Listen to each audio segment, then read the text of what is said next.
Hi there YouTube, Mr. Gladiator here.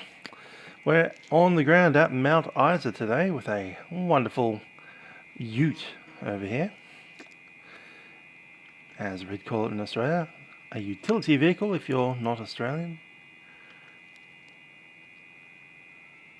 That's going to come out the front of this ute and see what we have here. Ah, it's a Ford ute, okay.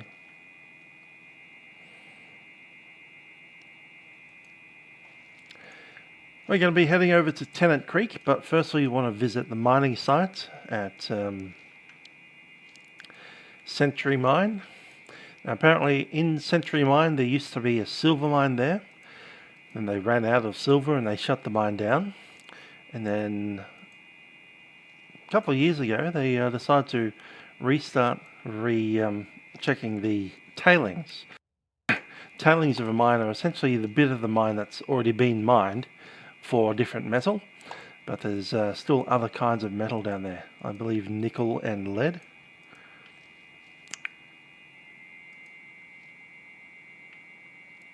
So we'll head over to the mine. Touchdown there, the airfield is open for business. They even have an AWIS phone number on the Ursa. And once we touch down there, not sure if we'll walk around it or not, but we'll get on our way for the longer bit of the flight, which is this big thing out to Tennant Creek in the Northern Territory, where we have a massive 262 nautical miles. That's our aircraft over there, the Vtail, end of the line. This just came in the other day from Brisbane, Archerfield, and we're going to have to go over and fill it up, because they haven't filled it up for us. We'll full tanks, so we don't need to fill up till after we get to Tennant Creek. Once we're over at the airfield, at the aircraft, we'll have a look at where we're going, and then we'll start it up, push it over to the. I'm sure the toilets are rather nice and clean. It's an airport in country, outback Queensland after all.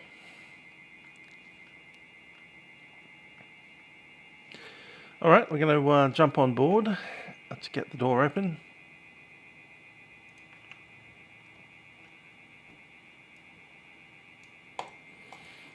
There we are. Toilet inspector's here. In we get.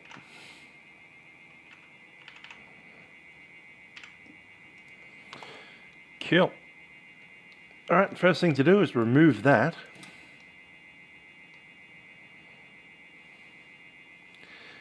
And I'll just throw this away. Feel under the yoke, get the battery on. Drop the flaps.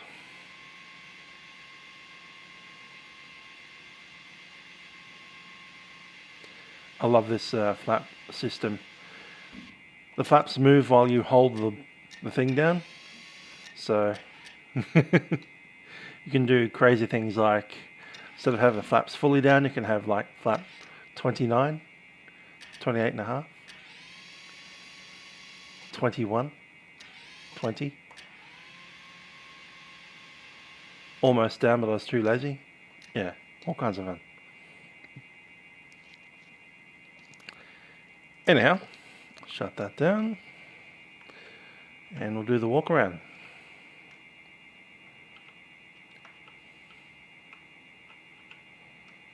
Checking the log.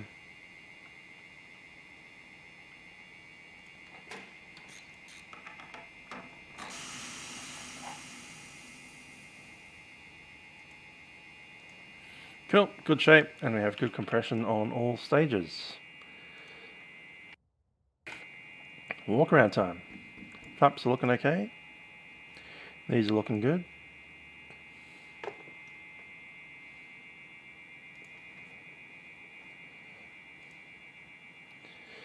Nothing actually in the tank currently. We will fill it up over at the Bowser. Get rid of the chocks and the tie downs. Looking in there, there's not too much there.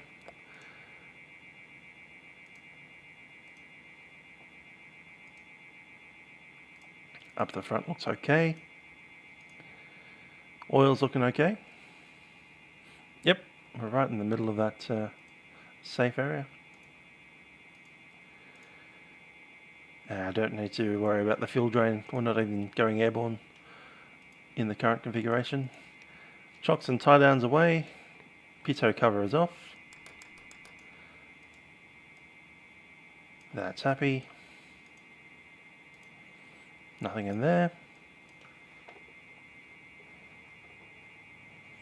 The other flap.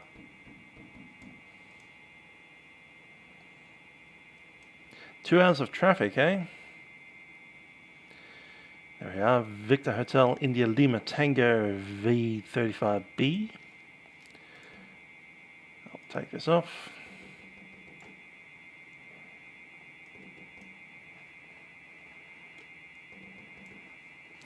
Gotta love the crazy controls that these airplanes have.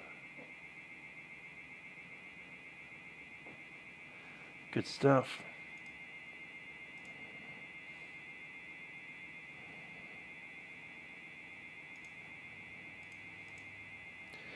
Lock on the boot. Pitot static is good, and we'll jump in and start it up. Taxi it over to the fuel bowser, and we'll be done. Let's close the door over. Now at the door there's a actual locking mechanism there. We'll just leave it open for the moment.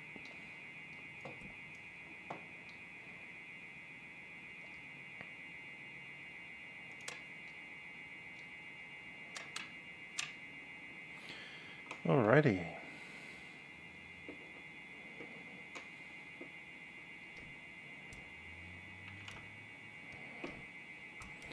Brakes are on. Looking left, looking right. No one's out near the props.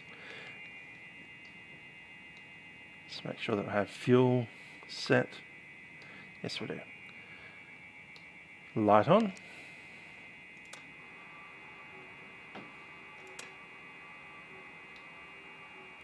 Clear prop.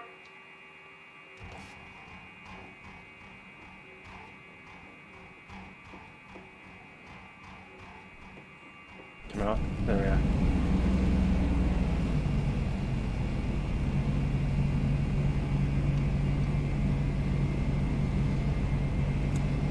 Alternator is on. We will turn on the avionics.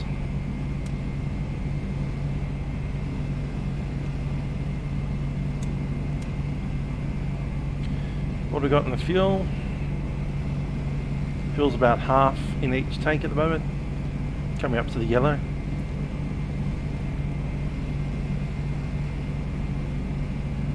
On 26.5 Mount Isa. TOS system test okay. Traffic Mount Isa. India Lima Tango is a Beechcraft Bonanza. We're taxiing out from the GA apron up to the fuel bowser. And we'll give us a call once we're out of there.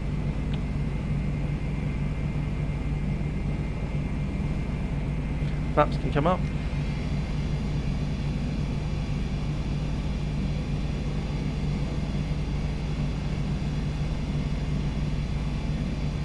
And let's move it out.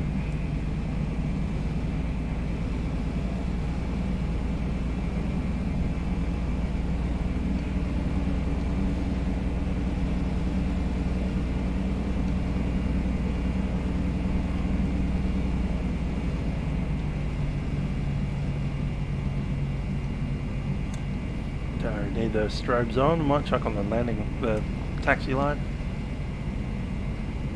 Fuel bowser is over there.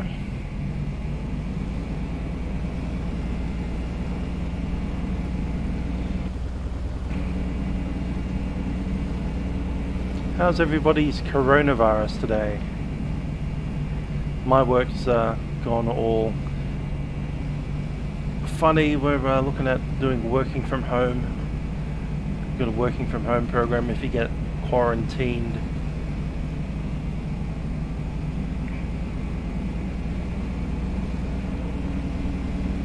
So they've all been given these like trials to do work at home days. Should be interesting to work from home for a, for a 7-hour shift.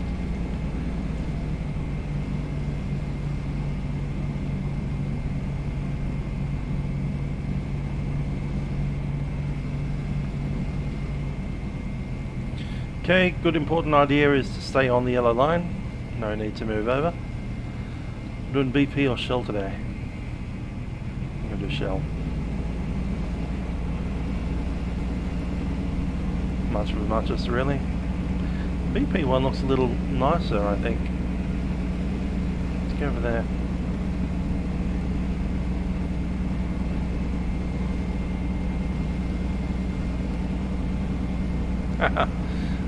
I normally work in the office, so apparently my office can be my house.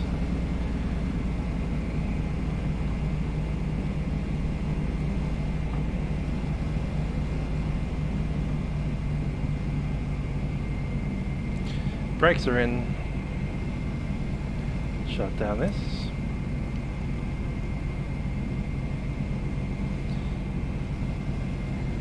Cool.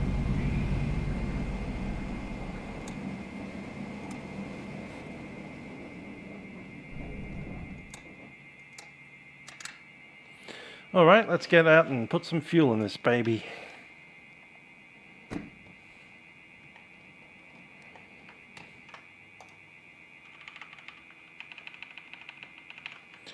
Alright, everyone out.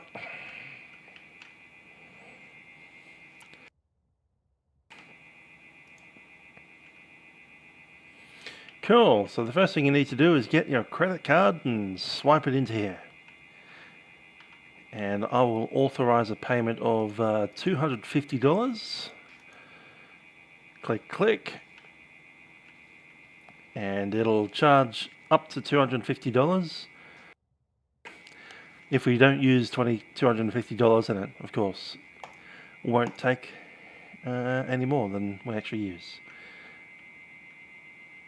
First thing to do is take out the static line, and you stick the static line just underneath. There's a little clip here next to the engine. Where is it? Can't see it. It's usually the exhaust. That's on the other side. Oh, yep, there it is. You just click in the static system right there. It's basically a big wire with a clip on the end of it, metal clip. Alright, come back over here and we'll start the pump. And we'll pull out this. Pump starts. It usually is quite loud as it goes, like a little blah blah blah blah blah blah blah blah blah. Yep, the most annoying part of flying an aeroplane, refueling it. Okay, up the top here we have, is this left side? It's right side, cool. No, it is that side, that's cool. So the fuel input is right there next to me. Full tank in there.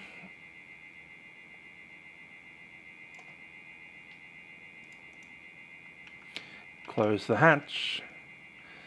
And here's the fun bit. We get to fill up this whole thing. So the hatch is at the top, as you can see there. Tip tank.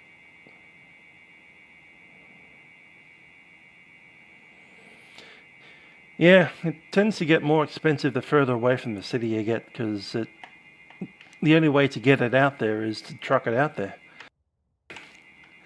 So it usually comes in at the large ports, be it Sydney, Brisbane or Melbourne. So Sydney, Brisbane, Melbourne will have the cheapest fuel. And then any fuel that goes away from Melbourne or Sydney or Brisbane is more expensive because it's going on a truck.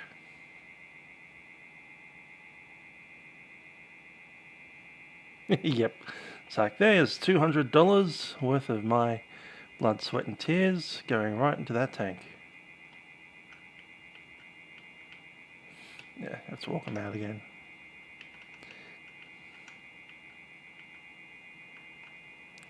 Tip tank all the way.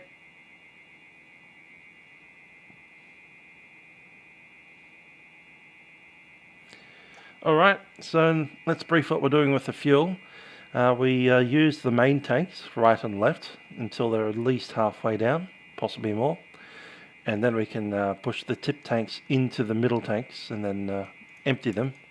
And then we'll continue on with the, once again, full main tanks. Alright, we throw the hose down into the hose system. It's got an auto retract, usually a little motor, and you kind of have to feed it in like so it doesn't all bunch up in one section. You will have to move the hose left and right a little bit to make sure it goes in correctly. And of course we have a static port over here.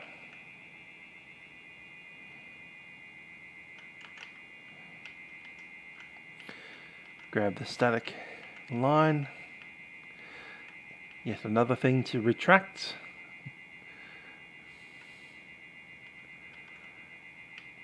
And then we cash out the card and stop the pump. Once you stop the pump, there's no more fuel coming through, and however much money was showing at that point gets charged to the card. And if you don't cash it out, then whoever comes up next gets some free fuel. Of course, you would have placed a limit on it. As I said, we're limiting it to about $250. Only $250. Yay.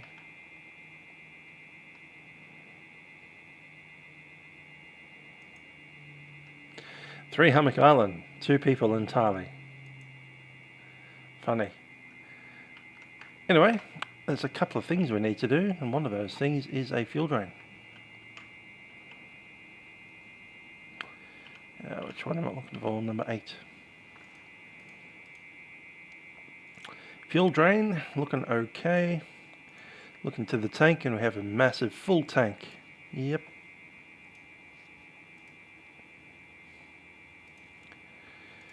Up in the front, yep, beautiful full tank. Where's the drain for that?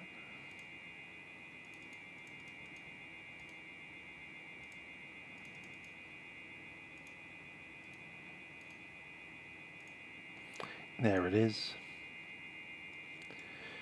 Okay, nothing except blue. Wonderful aviation fuel. All full.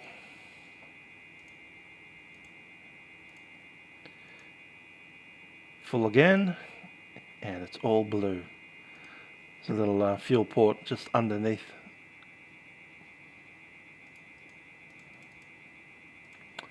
Alright, we're done.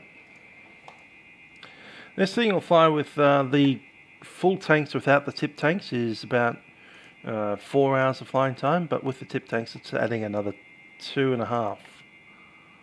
So 6 hours of fuel. 6 hours. We're only going to be flying for about 2.5, maybe 3 hours. So there we go. Shutting the door. We will properly lock it now. There it is. Just jam your shoulder into there, make sure it's not going to pop open. Keeping this open, we will restart the engine. Beacon on.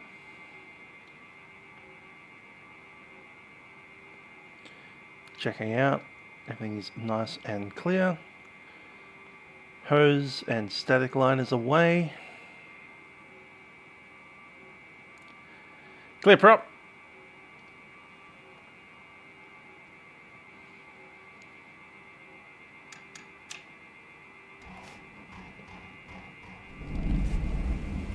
Starts easier when it's warm.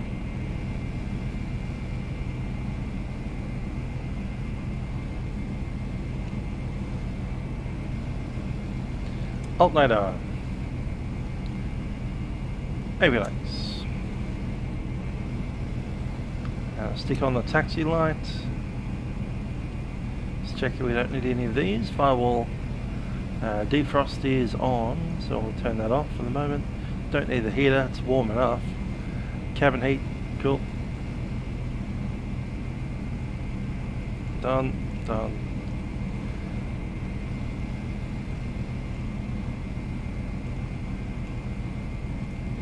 TOS system test OK. What's the place we're going to again? YCNY.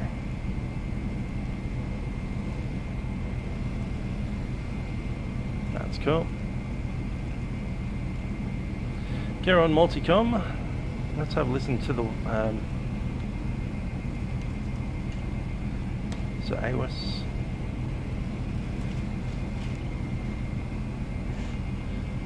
$35.8.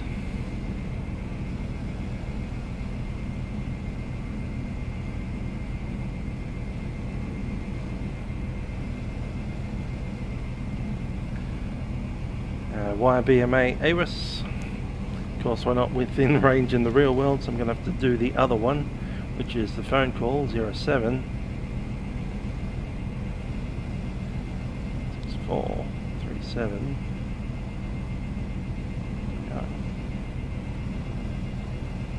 Automated Weather Information Service, Mount Isa Airport. Time 0749 Zulu. Wind 140 degrees magnetic at 8 knots. Visibility 25 kilometers. Present weather. No significant weather. Cloud clear below 10,000 feet. Temperature 35. Dew point 15.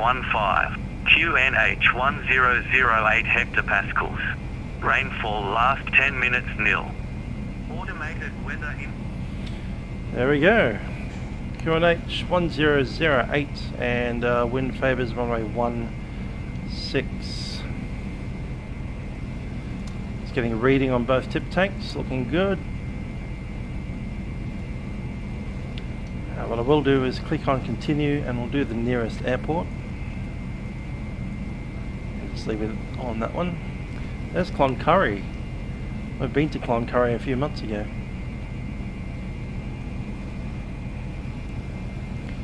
Okay, we're going to taxi out via probably Bravo up onto 16 to the turn around and back out. 2,560 meters of runway. We'll be using flaps 10.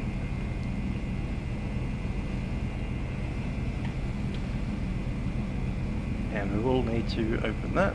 Cowl flap. Yep, open. I'm looking for the checklist.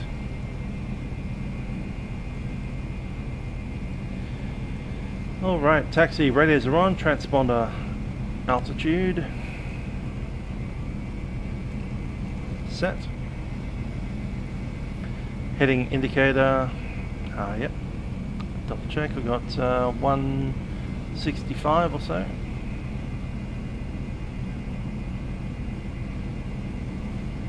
Yep, that's set. Runway 16, right there. Already listened to hiatus, landing gear is showing 3 green. Parking brakes good. The lights are on for taxi. Go over and do a run up.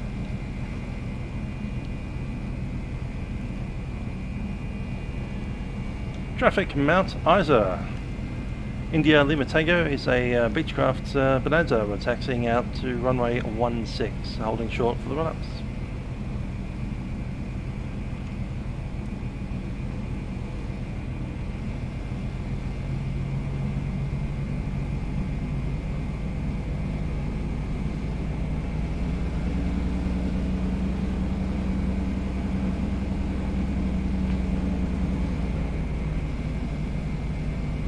Okay, coming out and then right hand turn.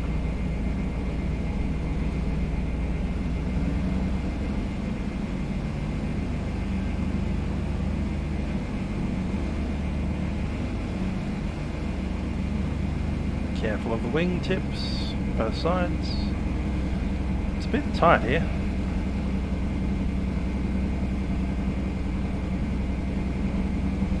Now I'm a bit more comfortable.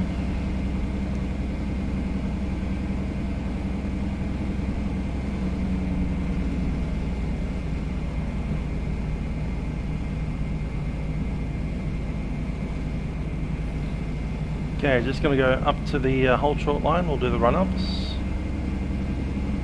Should probably do them here, to be honest.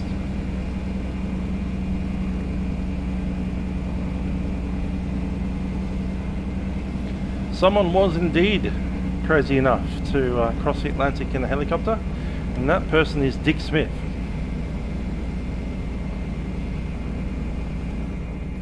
Close. Let's do a run-up. Mixture fully rich, and we'll run up to, what does it say in the checklist, 2017, okay. Right there.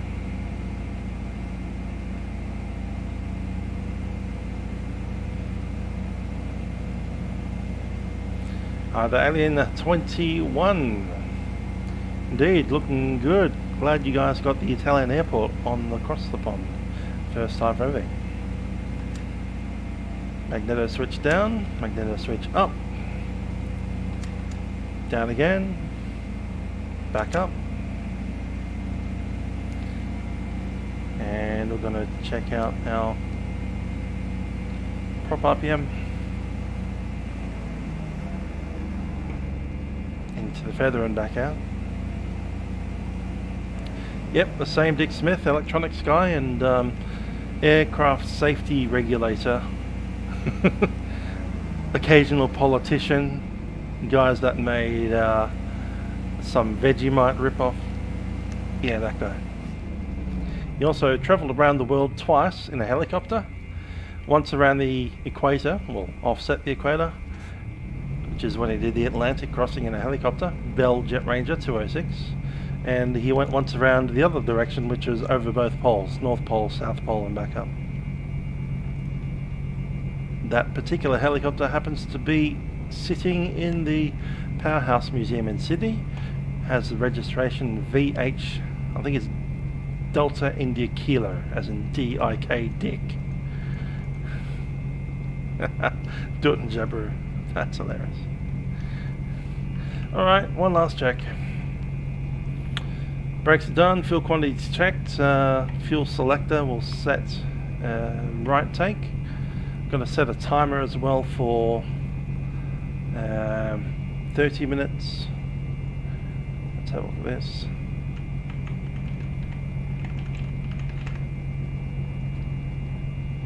Done, cool, timer's going. I'll put a post up later with which airports there are. But Amsterdam's one of them, so is Dublin, so is Rome. And I'm sure there's another two that I'm forgetting there. Also San Francisco, Chicago, Toronto, and I think JFK. And there's one other as well that I've gotten. Cool. Brakes, magnetos have been checked, props have been cycled. Before takeoff, controls.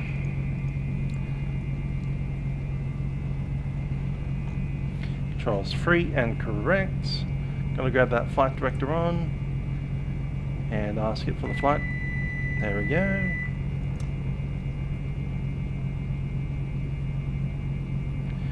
Ask it for a heading.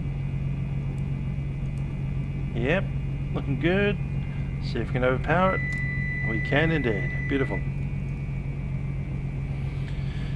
Okay, fuel selectors, desired tank, fuel pump off.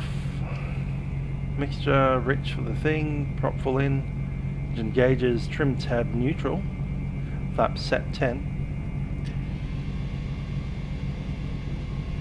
Sorted. Cowling flappers are open. Doors and windows secure. And we are all good. Let's look down here. Auxiliary fuel pump operation, takeoff and landing with fuel pump off. That's pretty clear. We'll enter and backtrack. Traffic, Mount Isa. India Lima Tango is a Beechcraft Bonanza. We're entering runway 16, backtrack.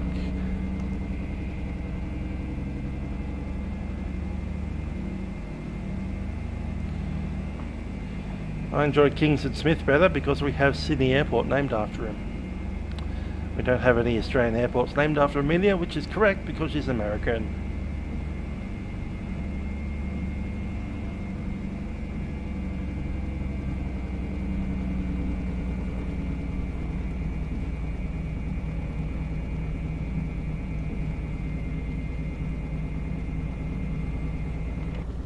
Okay, time's about 7, 8, 9, about 9:30, 10 o'clock we should get there.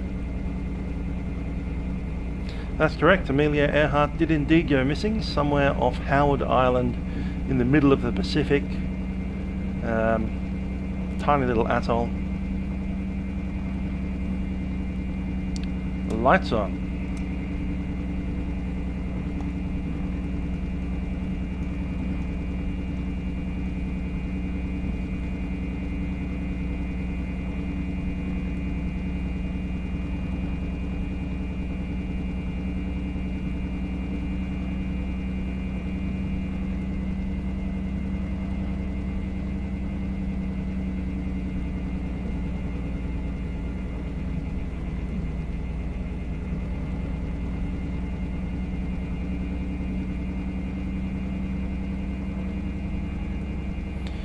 Alright, she's a pretty heavy aircraft today. Obviously we can only use one fuel tank at a time. We have 4 of the things.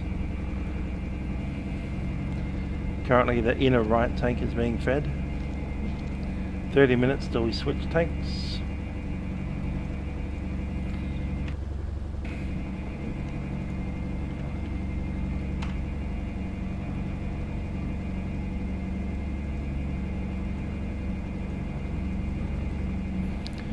Well, at least I found one piece of wreckage of Kingsford Smith. Didn't find any of Amelia. Probably in the bottom of the Pacific somewhere.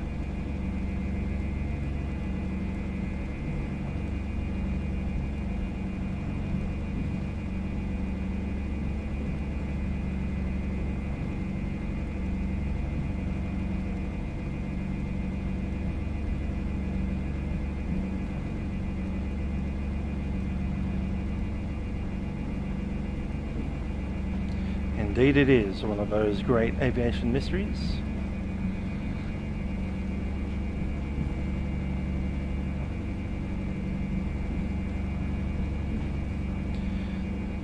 Another one of the good aviation mysteries is the Boeing 727 that went missing out of Angola in Africa. Potentially repossessed by a single individual that went and took off without a clearance. Flew out into the Atlantic Ocean, never to be seen again.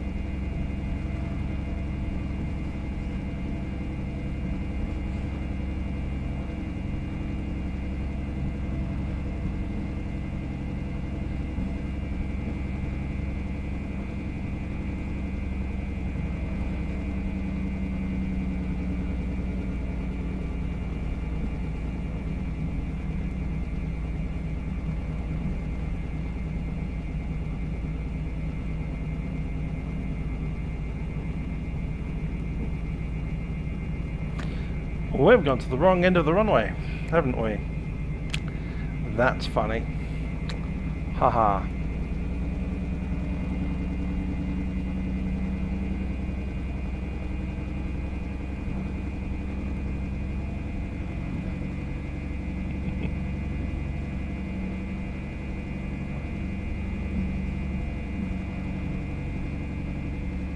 How is this 3-4? Of course it's 3-4.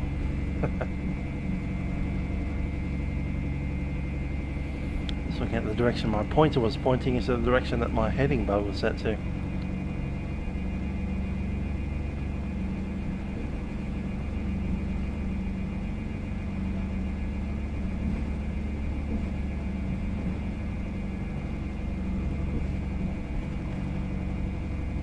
Yep, did the old runway 34 instead of the runway 16. We do have a wind coming from 140 degrees. It's not going to be blasting down here. Going the wrong way with a full tank of fuel.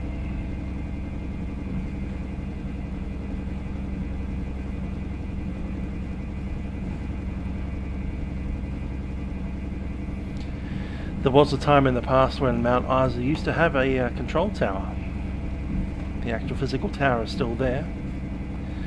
Unfortunately, there's no staff at the tower anymore. Hasn't been for many a year. I think they use that as a office for the firefighters.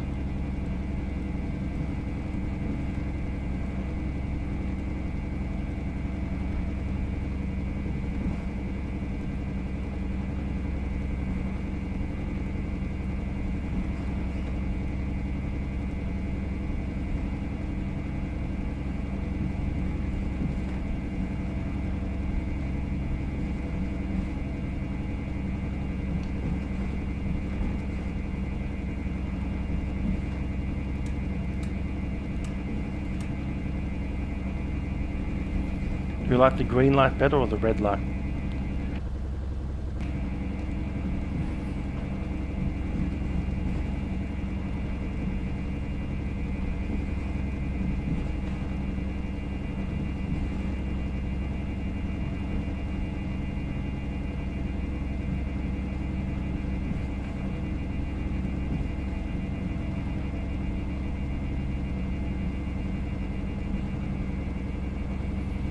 Yeah, good old DB Cooper jumping out of the back of a 727 at altitude.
Traffic, Mount Isa, India Lima Tango is departing runway 16, left hand downwind departure. India Lima Tango.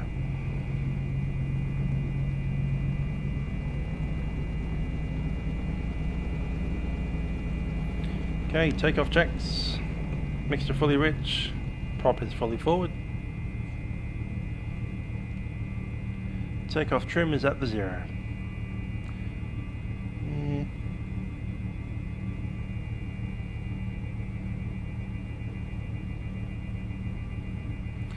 Let's go.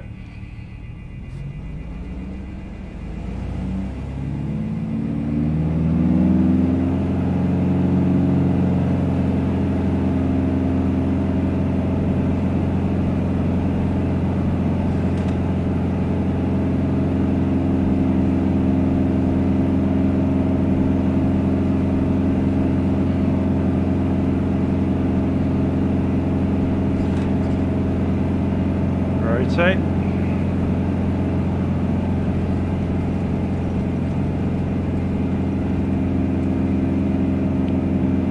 Positive right, gear up.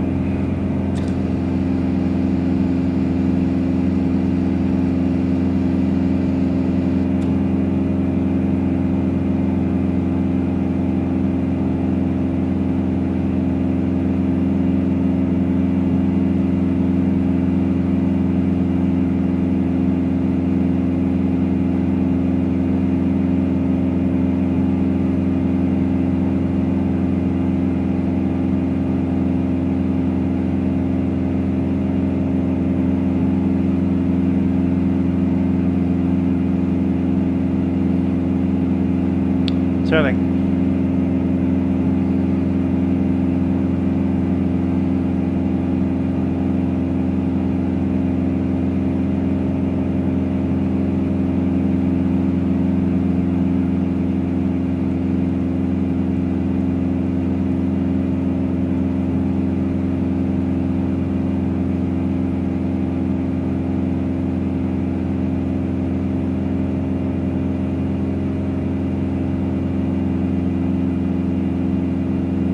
Flaps up.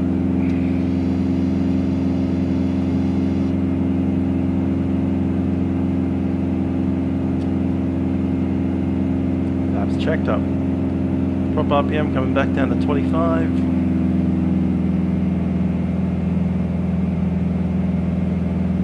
Downward turn.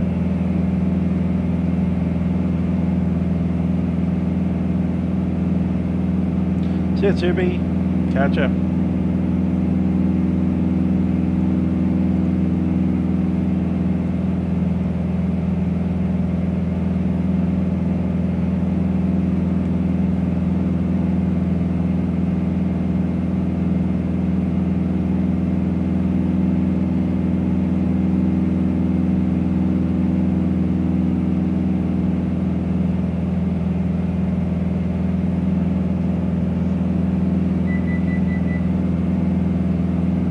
4,000 to roll.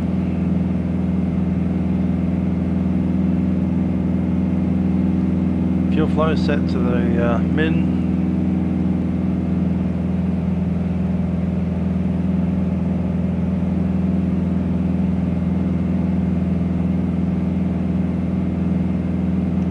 Traffic Mount Isa, India Lima Tango is departing on the downwind, passing 4,000. Traffic Mount Isa.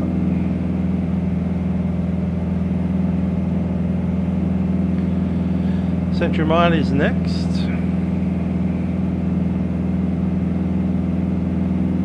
CTF 126.7.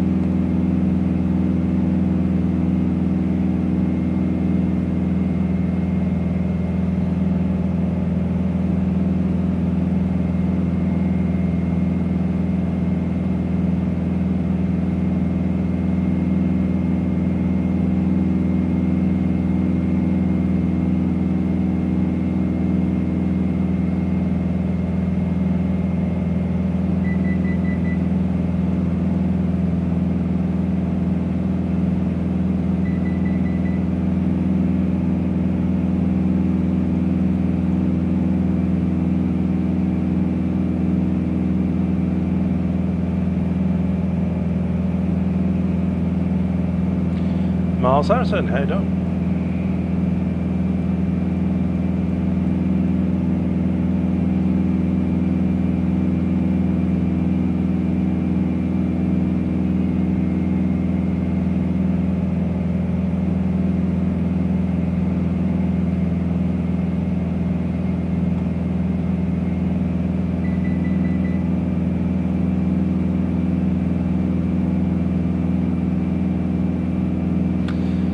Hi there, Lachlan. I very much am doing Control C from the last feed. Absolutely. Got me in one. Fortunately, I did put the correct aircraft in. And all the other scenery. In fact, we're not going to be using any of that OZX scenery for the next few flights. Most of the Northern Territory actually is not in there, so Normanton was the last useful place where we're using the large OZX.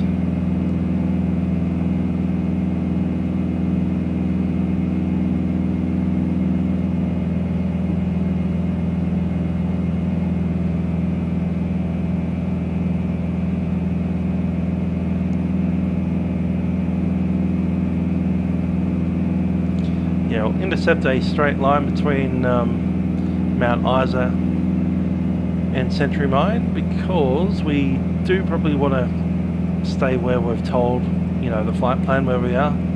That way, if something does happen with our one and only engine, when our ELT goes off, or when we fail to meet our our position and call into Sarwatch, then they'll know where we are.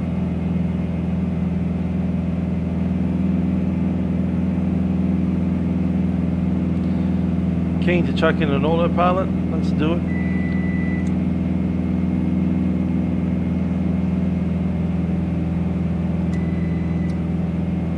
Heading, altitude, and nav.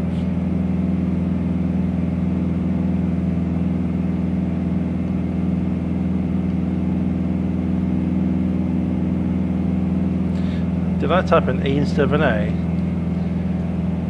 Didn't you know a Bonanza is a French Bonanza?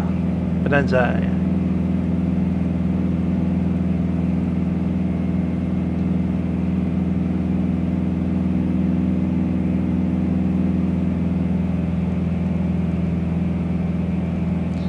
Yeah, we'll go down and stay down. Down we go.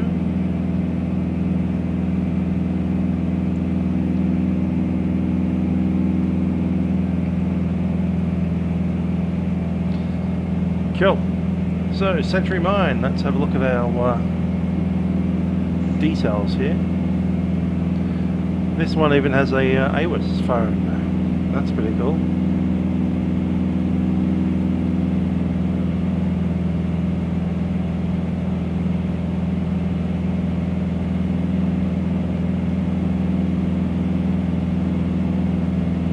Automated Weather Information Service, Century Mine Airport, time 0814 Zulu, wind 120 degrees magnetic at 7 knots, temperature 36, dew point 16, QNH 1006 hectopascals, rainfall last 10 minutes nil. Automated Weather Information Service, Century Mine Airport, time 0814 Zulu, wind 120 degrees magnetic at 7 knots, temperature 36, dew point 16, QNH 1006 hectopascals, rainfall. Cool. Sanctuary Mine Airport. Runway 14 and 32.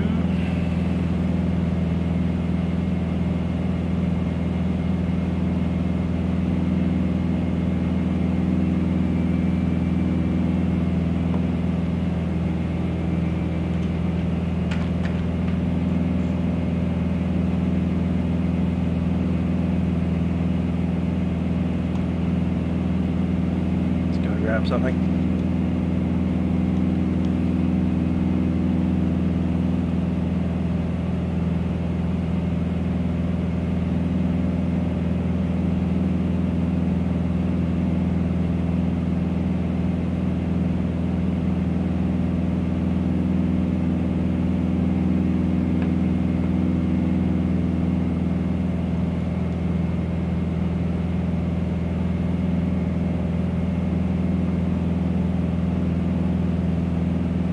Alright, so it's going to be runway 14, backtrack all the way back to the runway 14. I'm not sure if we'll even shut down, but there you go. And we're swapping tanks in 10 minutes.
Altitude hold mode set.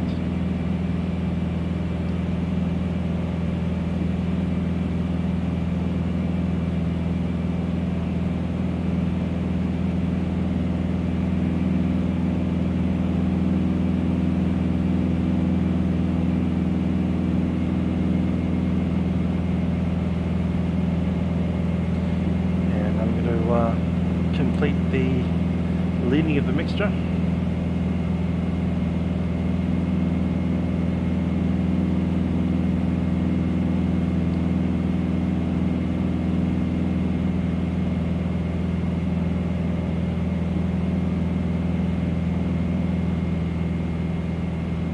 That's peak right there.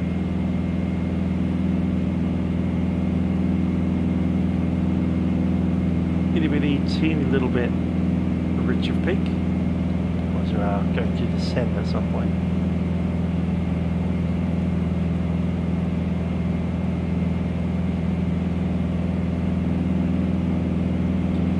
Okay, going to come up to the maximum manifold pressure, which is shown about 23.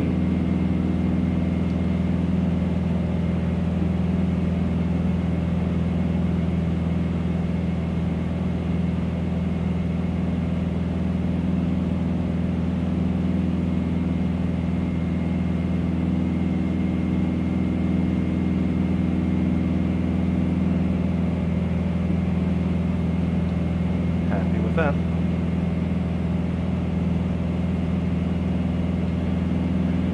7 minutes.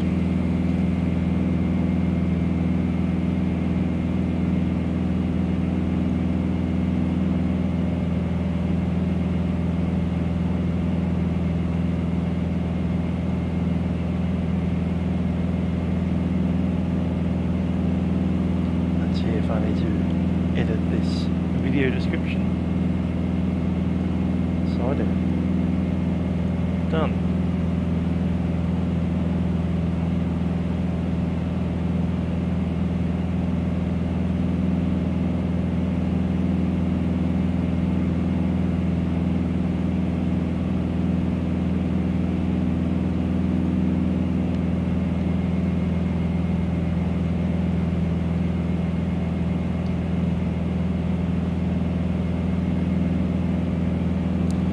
Alright, so let's brief the arrival into Century Mine. We're coming up from the south. See if there's any issues with hazards. Not much there. Main power supply. Runway edge spacing.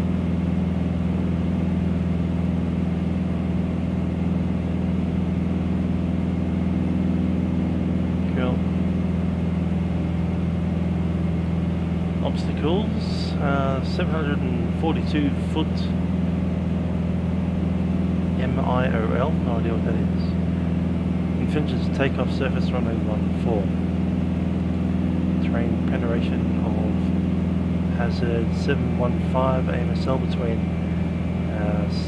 275 degrees and 165. About 2 nautical miles south.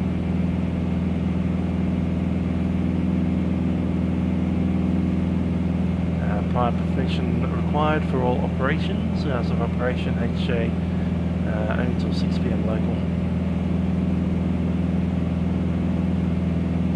And there we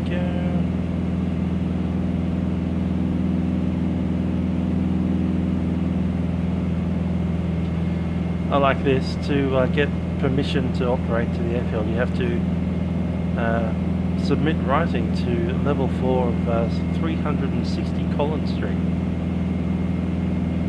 I happen to work at 365 Collins Street. I can walk there, probably next door. We're over the road, so we're the one over the other side of the road.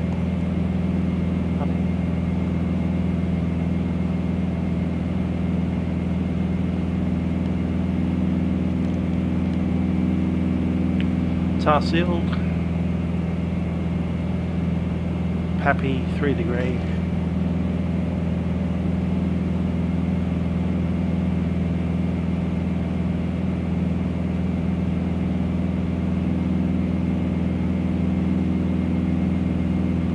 Alright, should be okay. So it's up to Century Mine, and then we'll continue down into Tennant Creek. Flight to Tennant Creek goes kind of over Herbertsville Cattle Yard, and then over a whole bunch of nothing.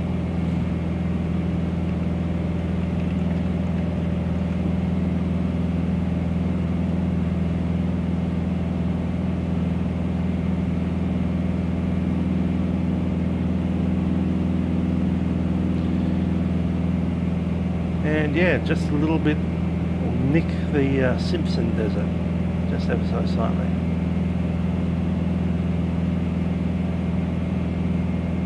Simpson Desert's kind of towards the south of Tennant Creek, kind of on the border of Queensland, so it's roughly here. I think we might actually be a little bit too far north, Simpson Desert. In fact, I think this low airway avoids it as well, intentionally by going up to Camel Wheel. Interesting.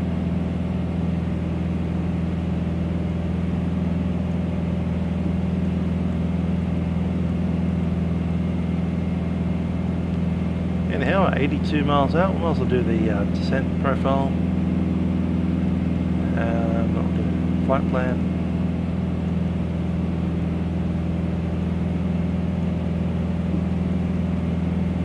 How high is this airfield? 416. We'll call it 1400.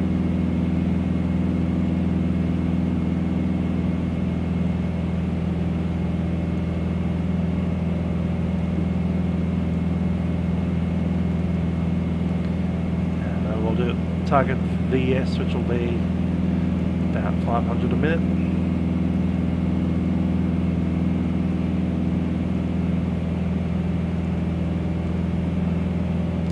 hour, top of descent. That's easier than 3 times table, isn't it?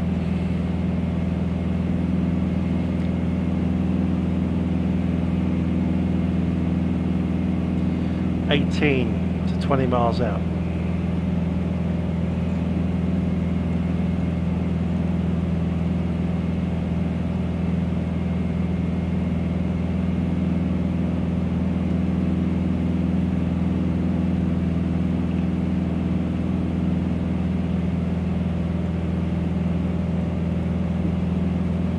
Let's have a look from the outside.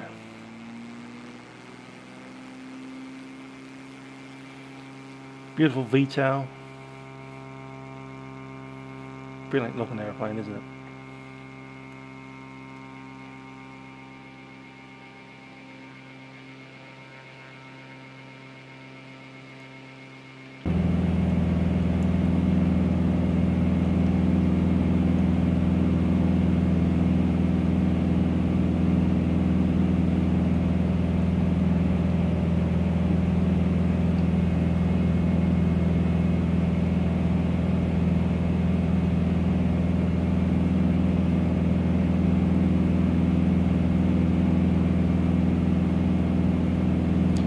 Okay, the timer's run out, 30 minutes. We will switch tanks.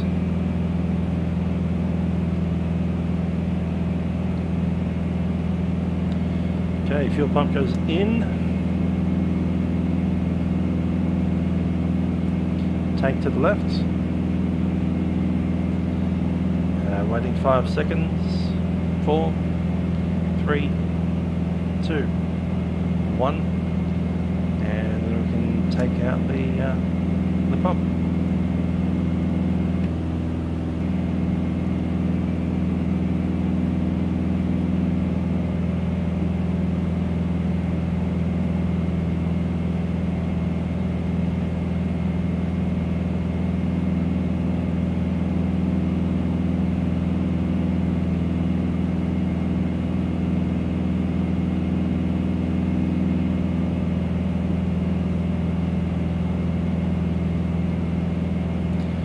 Ground speed 178, not too bad for a single engine aeroplane. Piston.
Okay, gear down is 154 knots, call it 150.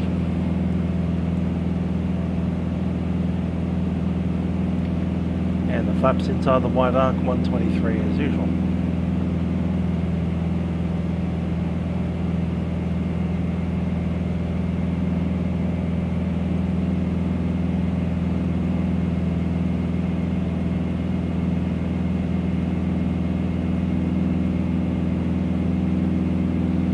Temperature still 20 degrees.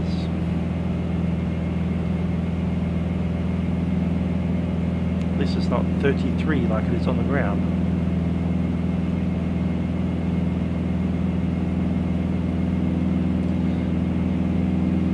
So there's the temperature gauge, and I love this little thing sticking out just under the window.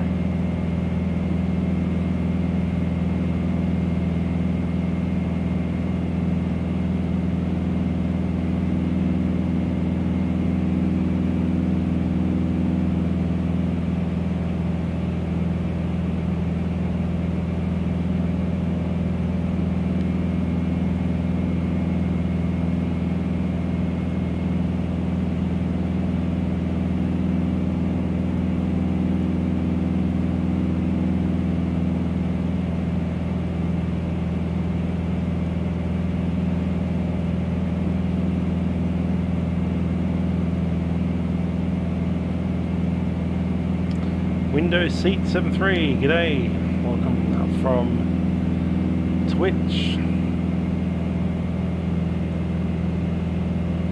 Hope you're doing well.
Aussie Aircraft 98, g'day.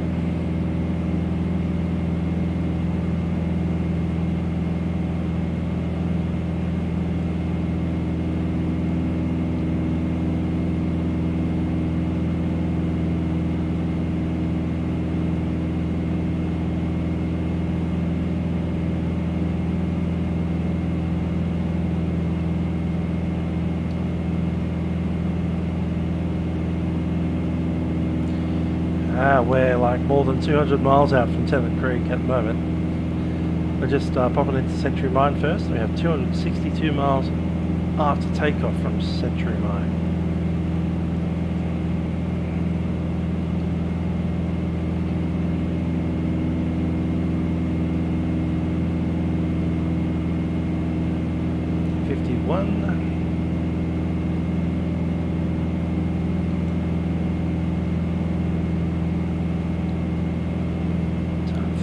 Or so.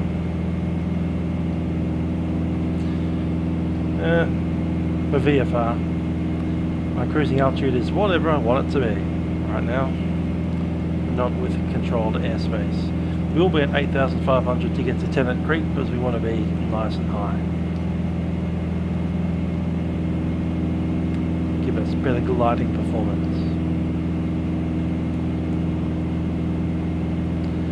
Aircraft 98 coming in from Century Mine. Nice.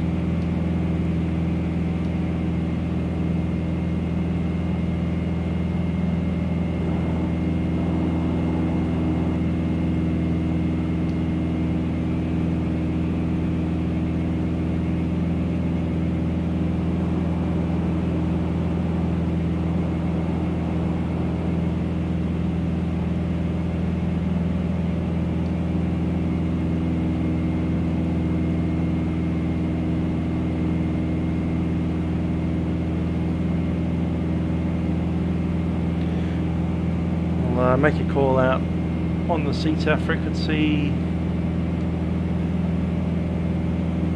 once we get into 10 minutes out.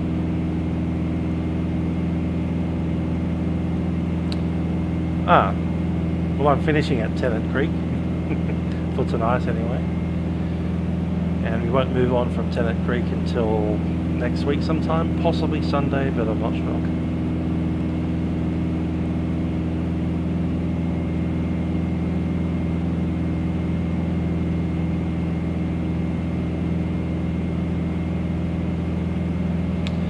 Century Mine is well, it's actually not that small, is it?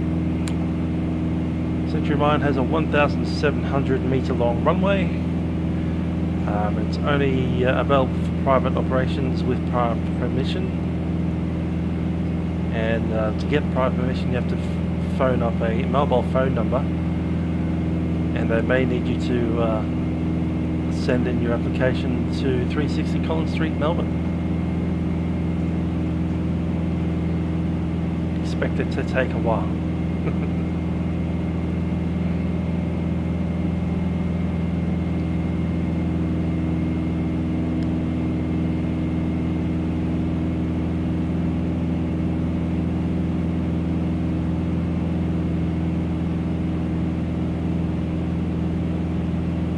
I guess it's pretty small, 1,000 odd feet of runway.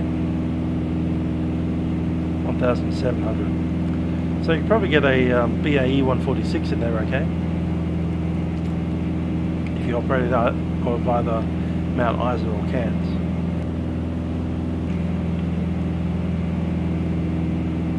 Dash 8 certainly. It's probably a bit too small for a 737.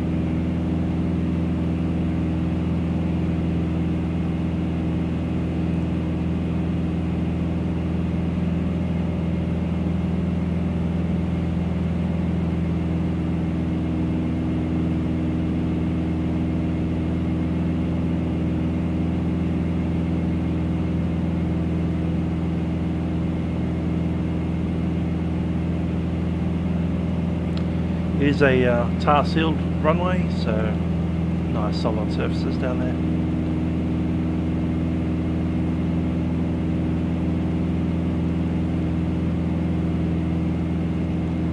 There's top of descent coming up.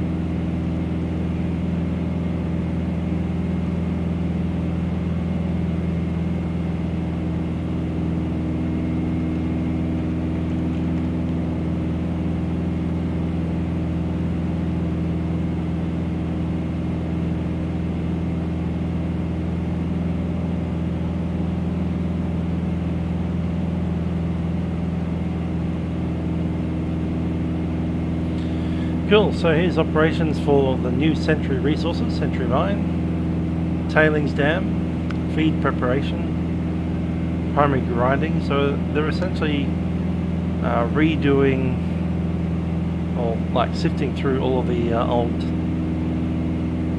stuff from the mine that's already been in there. So they've mined the mine, then they stopped mining. It was lead and silver in its original form. Now they're going back over that already dug up dirt that had them lead and silver taken out of it, and they're getting zinc and copper out of it.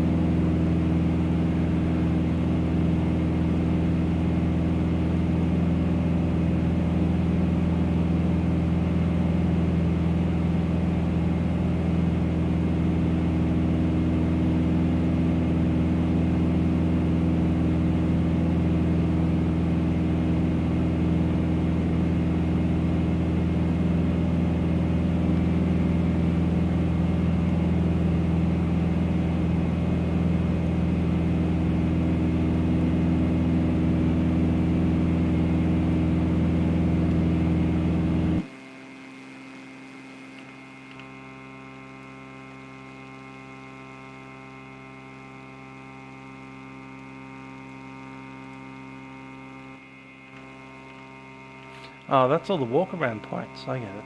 I know that's what.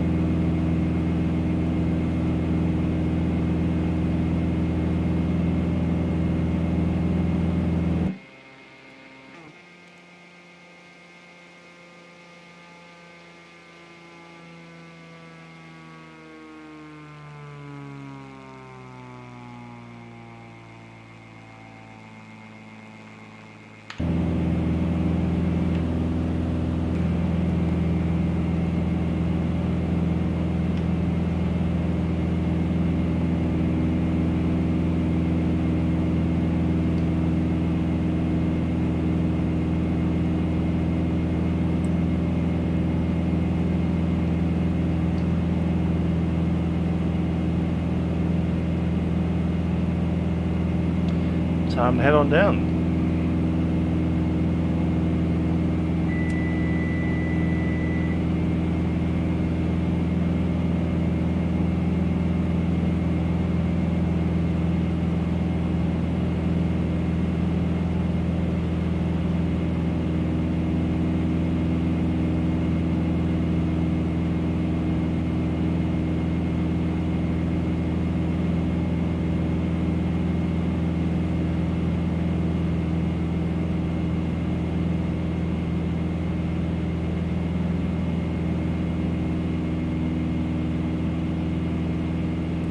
Trim that up.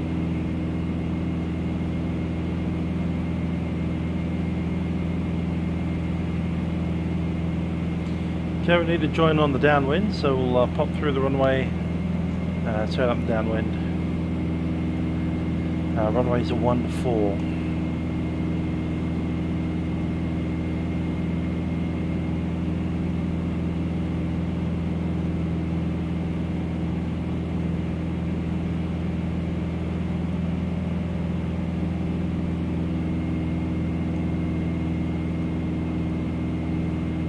Okay, minimum safe is 2,700. Altimeter set 1006.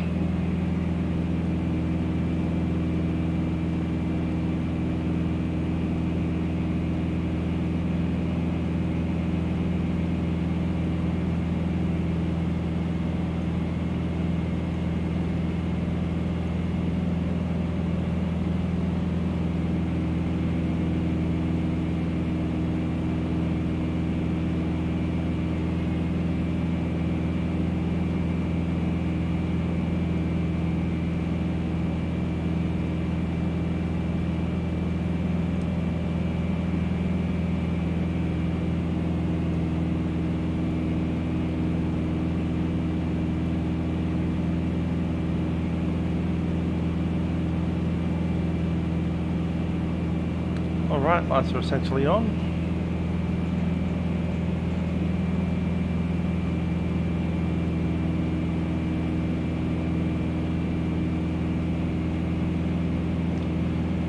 Traffic Century Mine, India Lima Tango is a Beechcraft Bonanza, passing 5,500 on descent into Century Mine. We'll be joining the downwind runway 14, estimate circuit time 0251. India Lima Tango.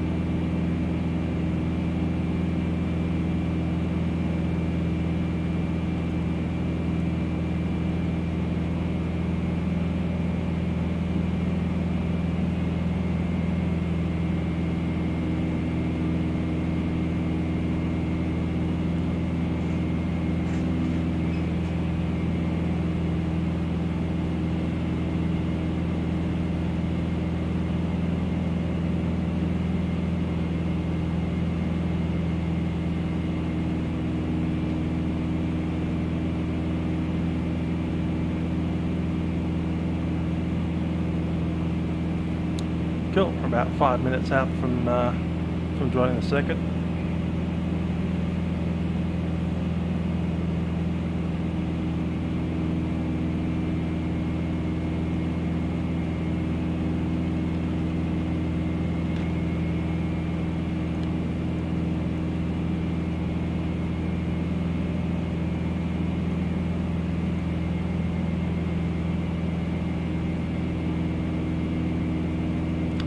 Cool, this is the Gregory River.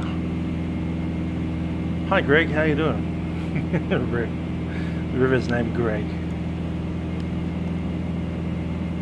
Gregory River.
Aussie Aircraft 98. I'm afraid XTZ's got an extra 50 knots on me.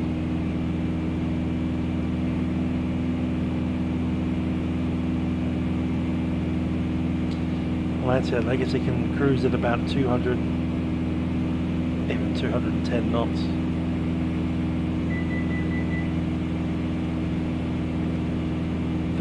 To run.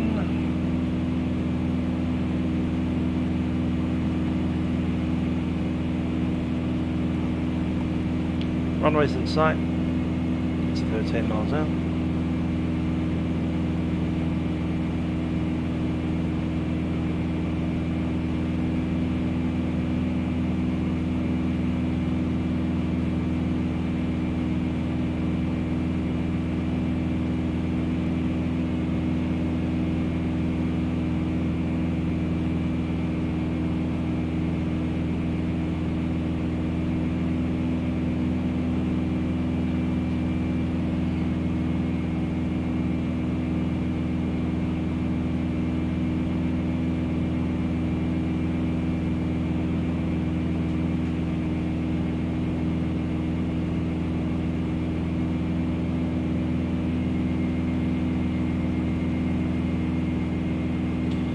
Flight director off. Good day, Aaron.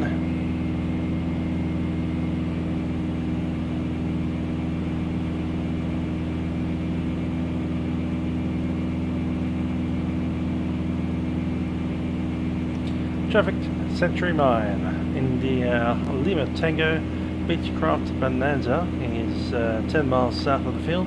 We'll be positioning runway 14 downwind and estimate circuit time 51. Traffic Century Mine.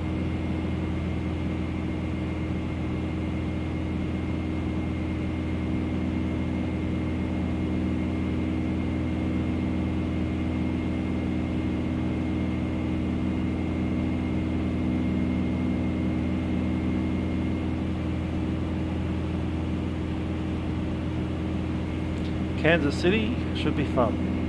I'm thinking of coming out of Denver, Colorado, but I might come out of Memphis, depending on where the ATC shows up.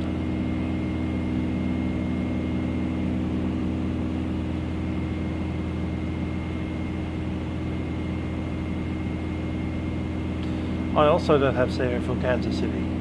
Looking into it, not sure if I'll buy some or if I'll just get some freeware.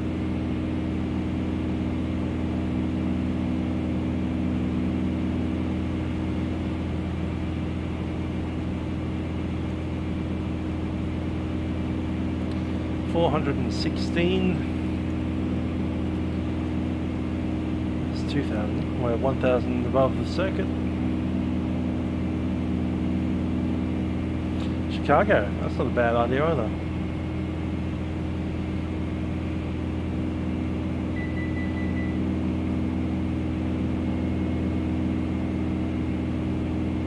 Mixed to fully rich.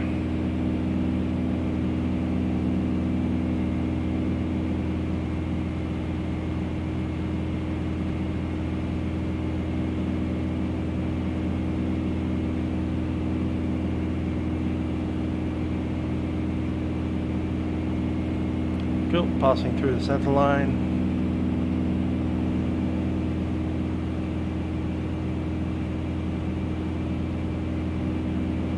There's the field. Traffic Century Mine. India Lima Tango is Beechcraft Bonanza, downwind runway 14.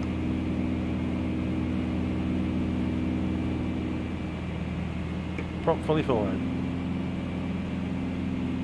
Okay, looking to speed of 150.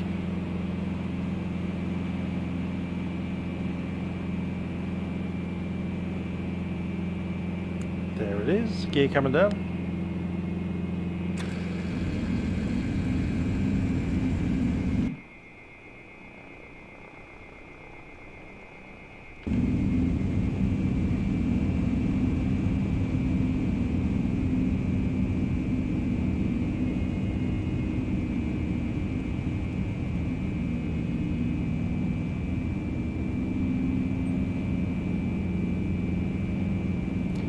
White arc, flaps 10.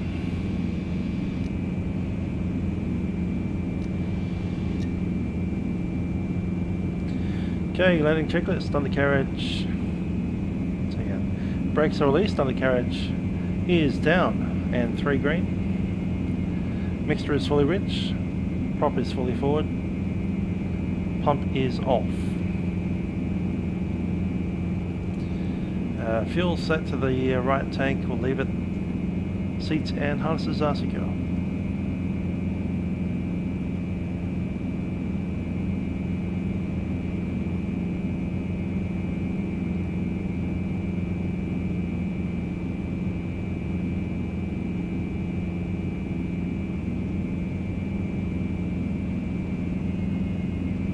Yeah, the Aaron, I'm thinking I'll do a 737-700. Thinking.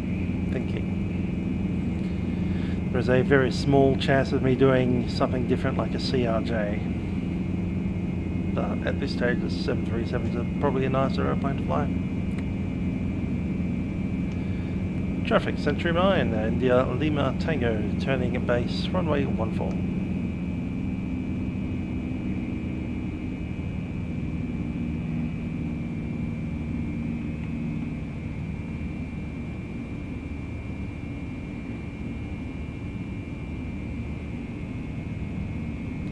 Flaps 20.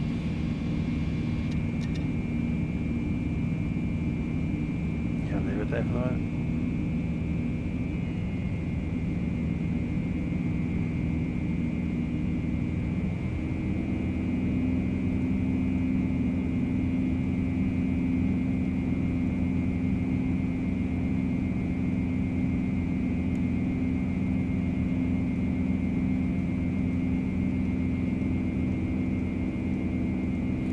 No fading at the F1. Oh, that's pity. I should bring a Hawk in, or maybe even a PC6. The roulettes. You can get the roulettes to go to Tyab Air Show, then you can probably get them down to F1 if you throw some money at the problem. 500. On final, full flap. Traffic Century Mine, India Lima Tango, final, runway 14.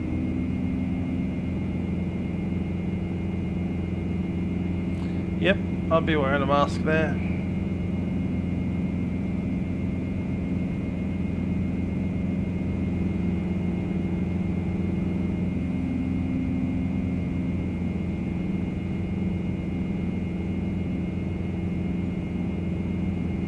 Just trying to find the sweet spot for the trim.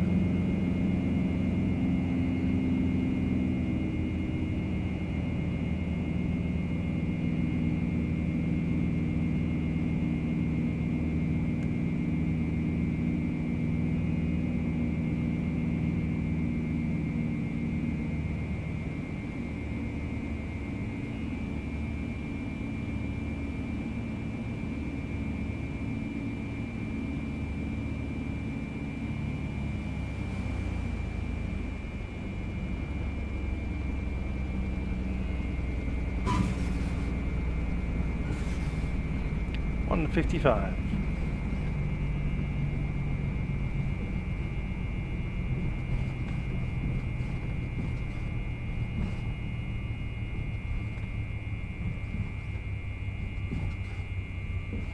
Alpha Bravo, I'm using a CH yoke that was donated to me by one of our wonderful viewers. IES APAC, I haven't seen him around for a while.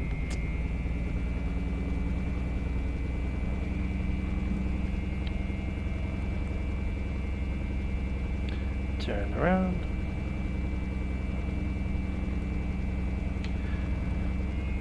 Traffic Century Mine, India Lima Tango, backtracking runway 14.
Parking brake is set.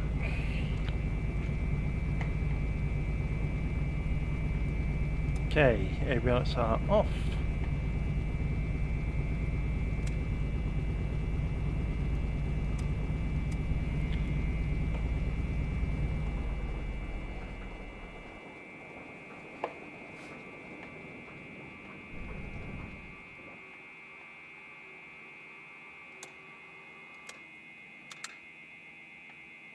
Cool, let's jump out, have a look around, and we'll get on to Tennant Creek.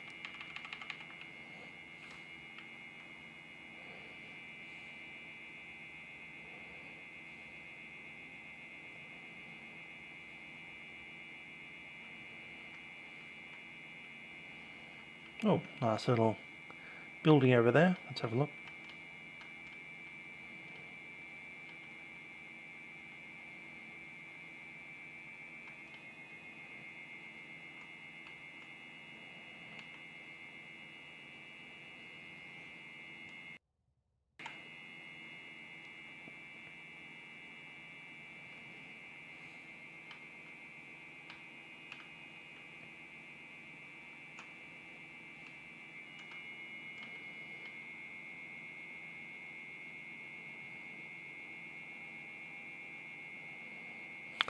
Well, there's not much here.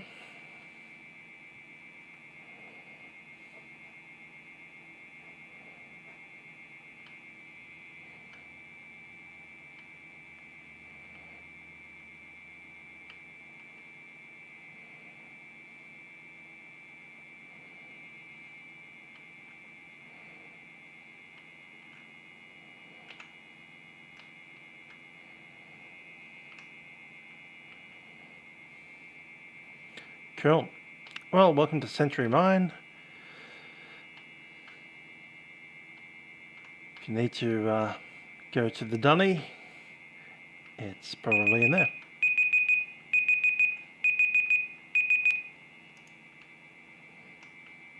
Let's roll away. Hi there, William.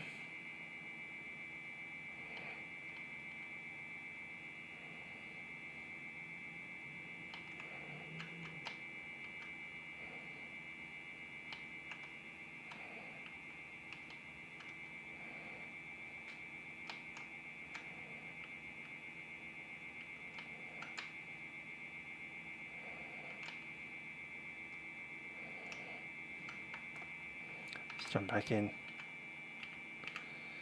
Cool, so we're going to take this airplane up to Tennant Creek. Let's do it.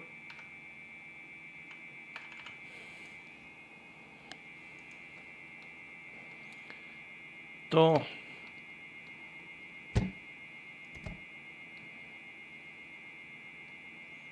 Power.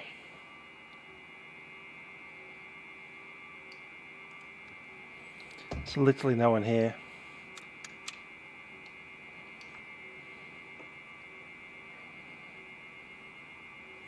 Clear prop.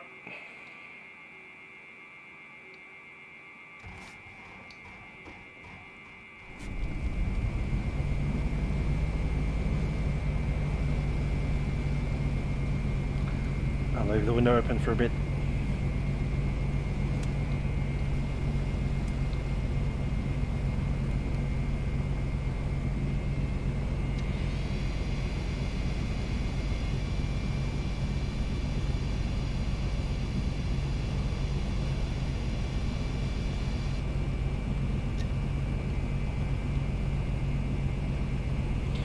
Okay, we're going to go up to 8,500 today. Tap trim in the green. Set. Using flaps 5 for takeoff. Set.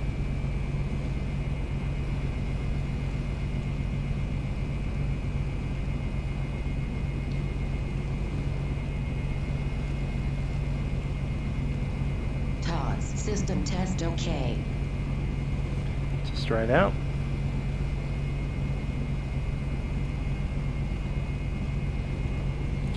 Nearest airport is Adelsgrove and Lawn Hill.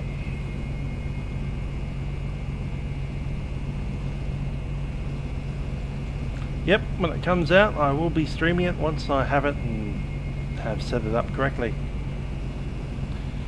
Good old new Microsoft Flight Sim. There is a bit of a delay apparently. They've gone to homework apparently, not doing office work anymore. So they've reduced the amount of hours that their crew are doing programming the new Flight Sim, but once they do release it, possibly towards the end of the year, maybe even into next year, 2021, it will be a good day.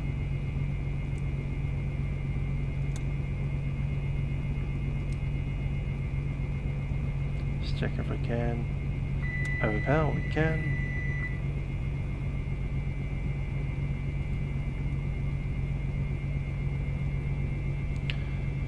Okay, let's roll up over there and we'll do the normal checks.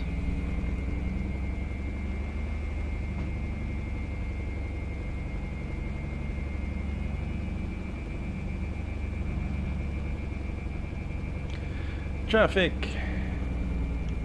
Century Mine. India Lima Tango is taxiing runway 14. Departure via left, so again via right crosswind.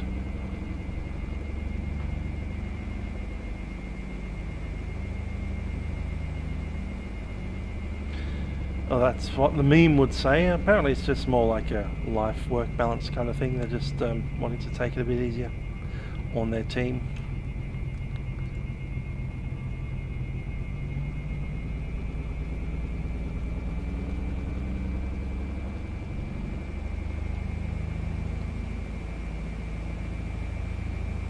Looking for 1700 RPM set. Mag right, mag left, looking good.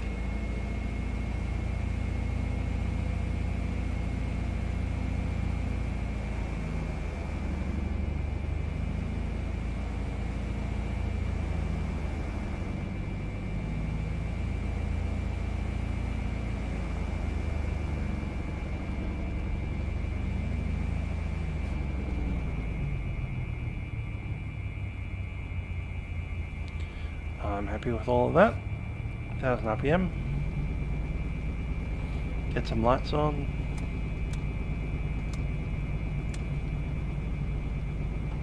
That's closed up. Flaps 10. And before takeoff. Controls, free and correct.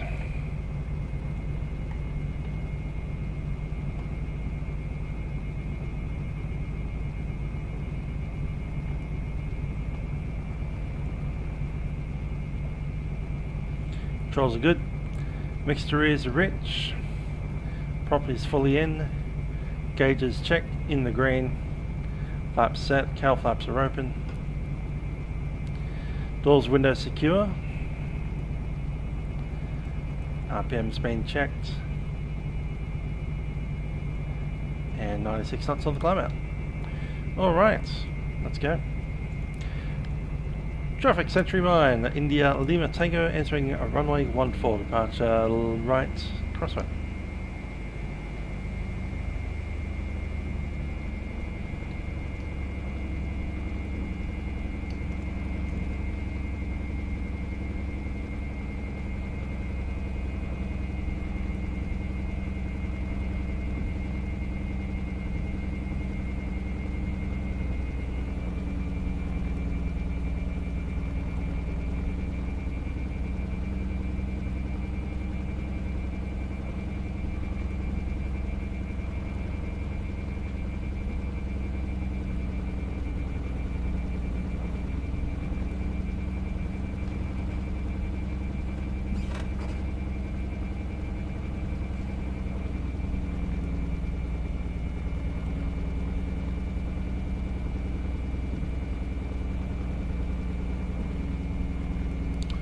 Good to go.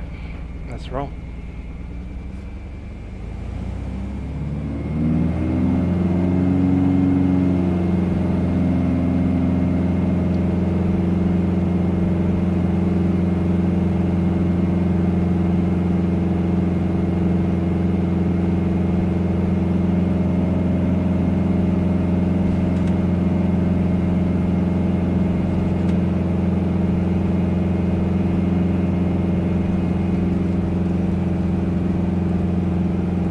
positive rate, gear coming up.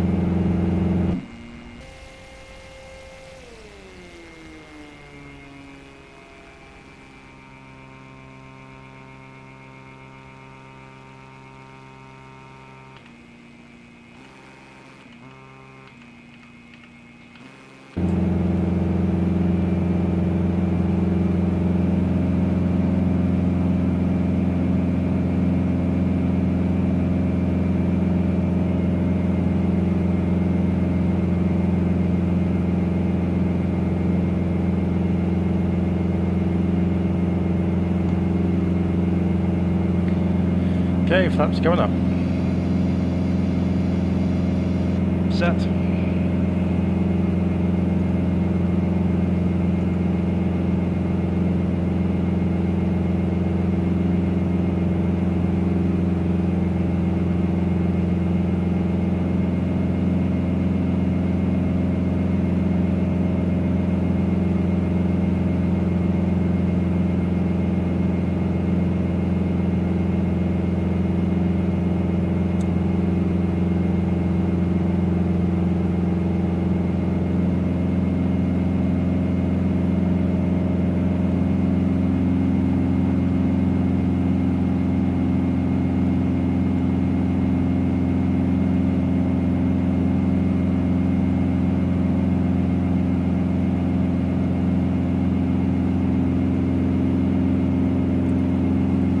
Autopilot's on.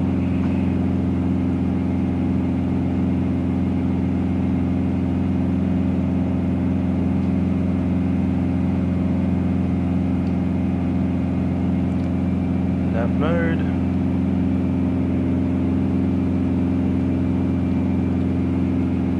Traffic Century Mine, India Lima Tango is passing 2,500 on climb, tracking Tennant Creek.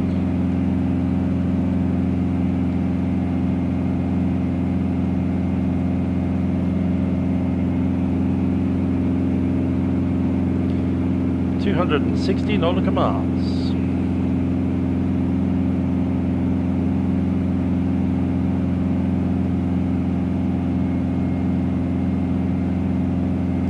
Okay, looking for 2,500 RPM. Set. Spilled milk run, that's a good question. I don't have a plan yet. It's going to be what, March? Going into April, nothing much special happening.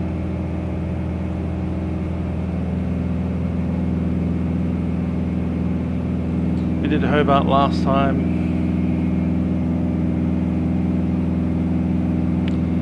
Let's think. Darwin?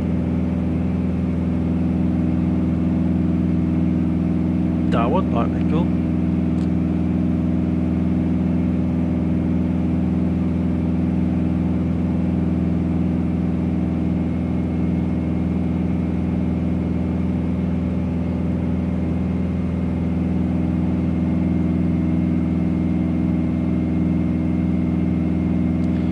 I'm looking at switching fuel tanks. Pump is on. Yep, there we go. Count 5, 4, 3, 2, 1, all good.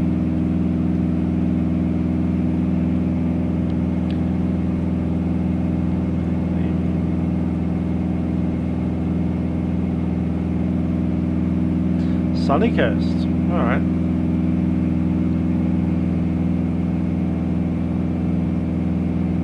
Fair enough, probably can do.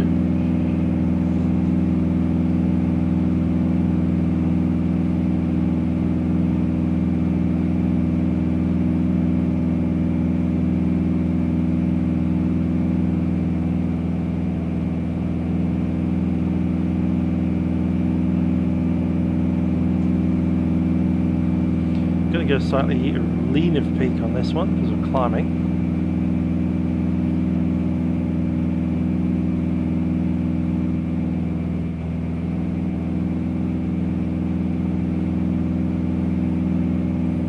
Set.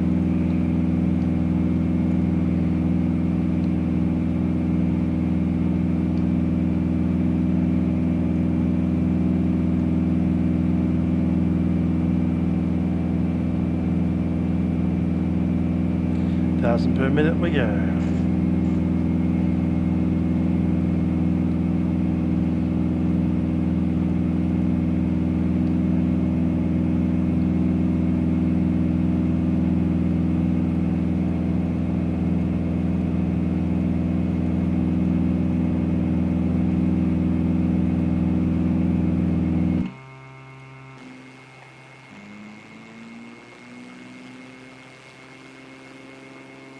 Oh yeah, that's right, it rained out here.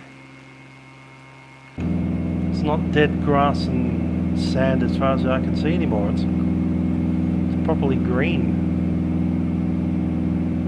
There's a tropical cyclone that came through, what was it, 2 weeks ago?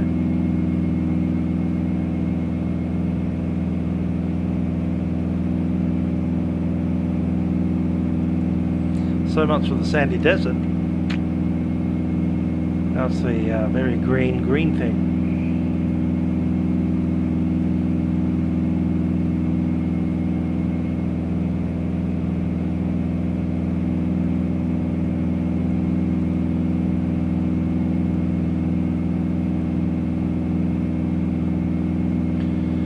Estimated time 1:1. Current time 1:5.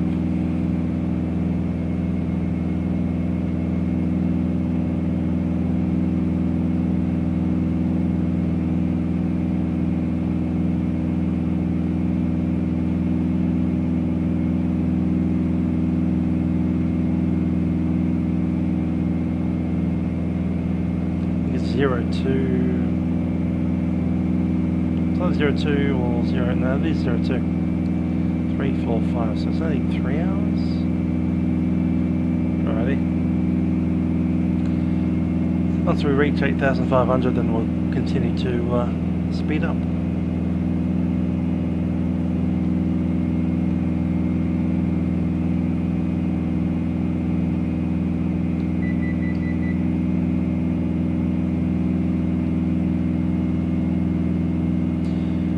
Yeah, it will be dry next summer probably, but this time we had a wonderful tropical cyclone, put some flooding into the area. Alright, looking at Tennant Creek, we have cab okay. Where's the wind from?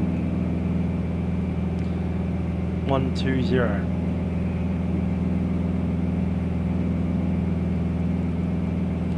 Well, there is a runway 11. That's right where we want to be vacating, so I might use that.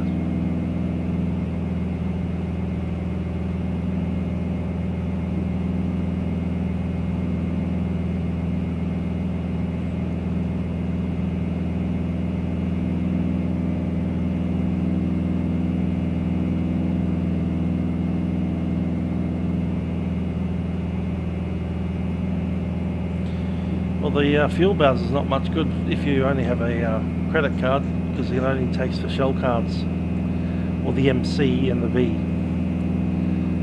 and it's the PIN access instead of an actual credit card.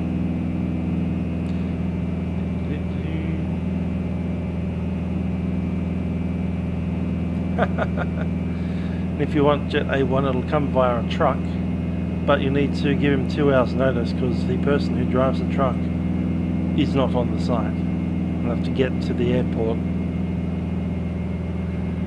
After hours call out fee applies. Weekends must be by prior arrangement. Call them there, fax them there, email them there, or look at their website here. You can call them on the VHF 126.7, but only between 8 o'clock and 5 PM.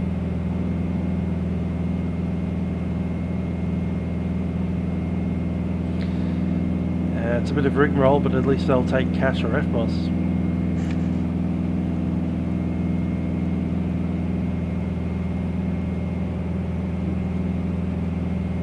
Hi there, Subi. I'm going to do the Friday night ops into Kansas City.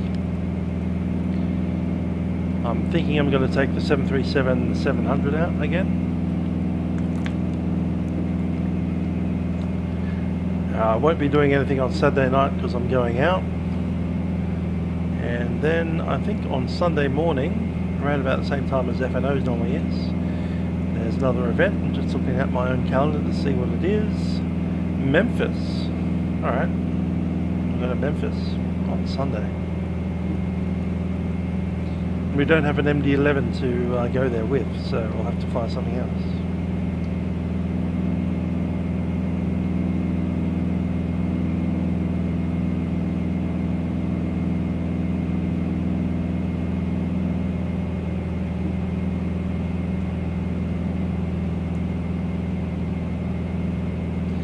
Now 21 doing some work over there at Milan.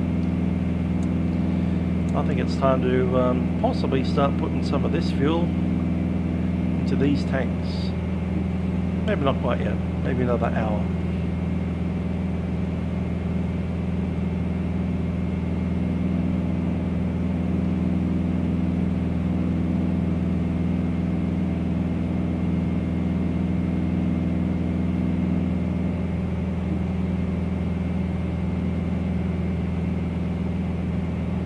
Yeah, FedEx 777 is quite likely the obvious replacement for MD.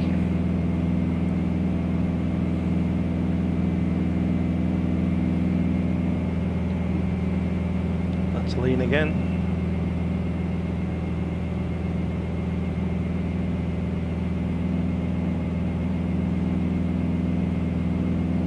Coronavirus mask.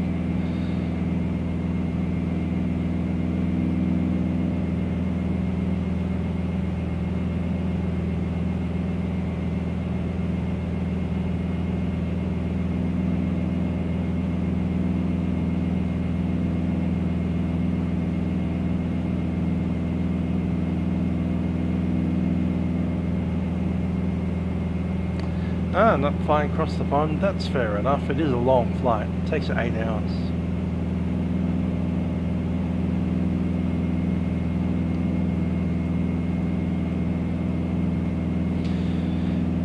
Subi, I believe both Dublin and Boston are online. So your long haul Airbus A319 should be able to do it.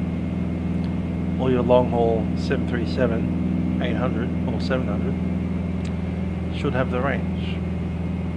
Just.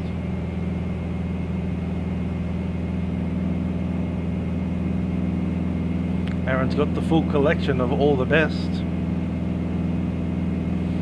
Is there anything missing in there? PMG 74, top notch. 777, also top notch. Aerosoft 330, yes. And Quality 78, which is average in my opinion, but it'll get to that. That's a good collection.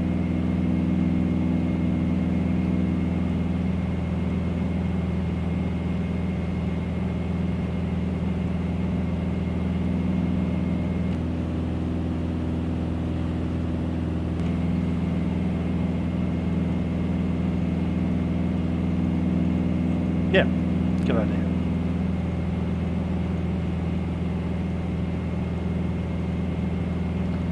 Yep, good old A3 small aeroplane. Can certainly do across the Atlantic from Dublin, go to Boston.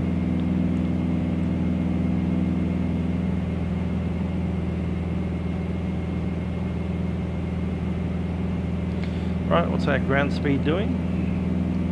172, it's not too bad. 444.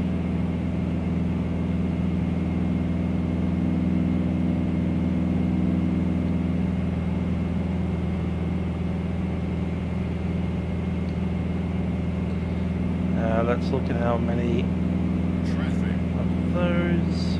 231. Speed over distance.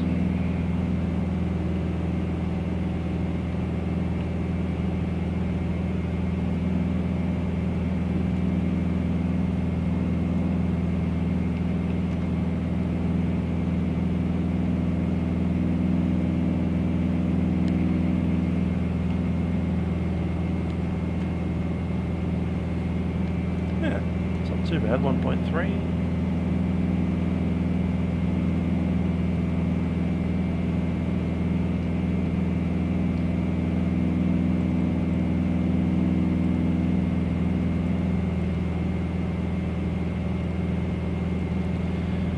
Coming up on the border between Queensland and the Northern Territory.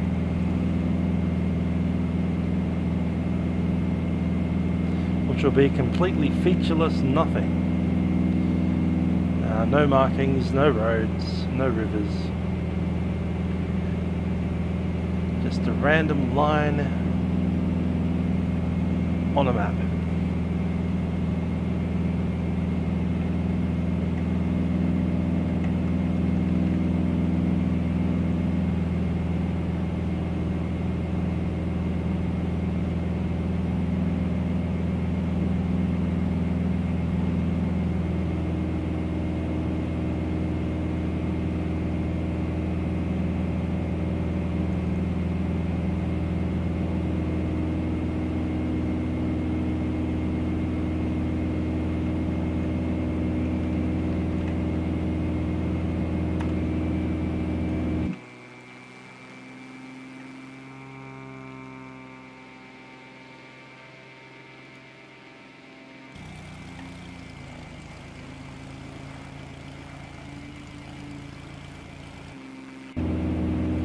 I know you're up there, so keep disturbing my TCAS, which I'd rather remained undisturbed.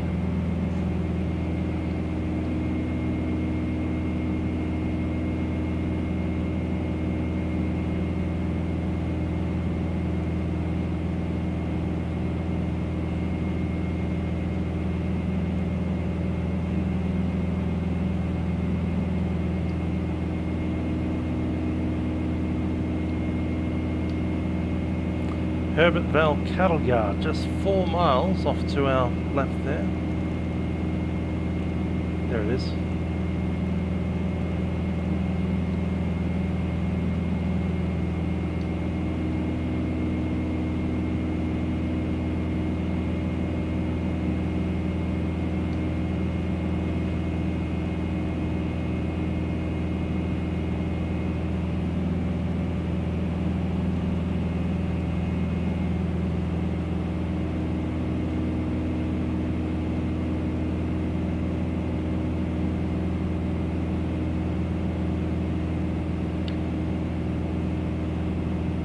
And there we go.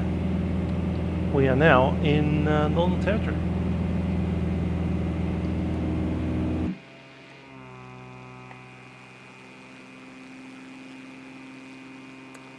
This random, unmarked location in the middle of a cattle drive yard. Herbert Vale Cattle.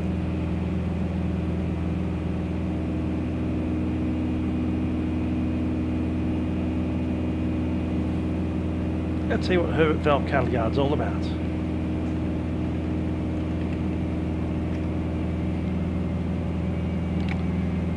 Well, I actually didn't find much.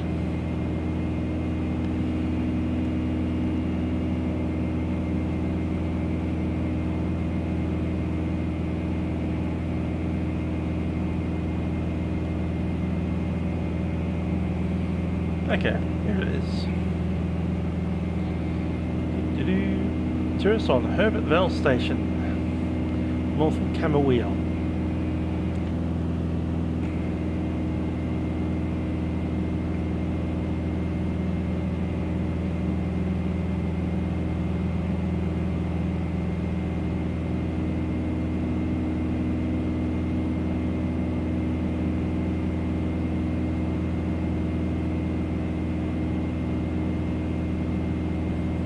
Funny. Hiking tourism instead of, you know, driving massive amounts of cattle.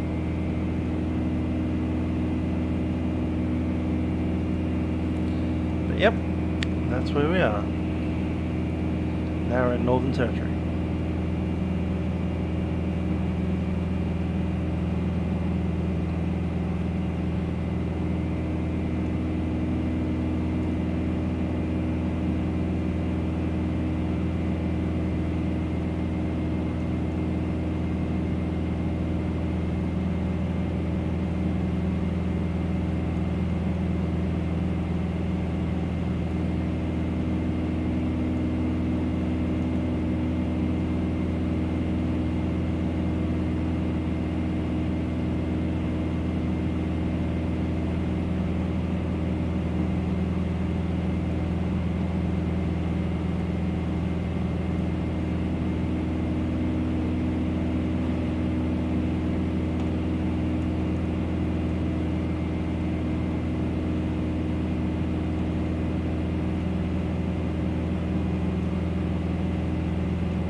Alright, so like 1 hour 20 minutes out.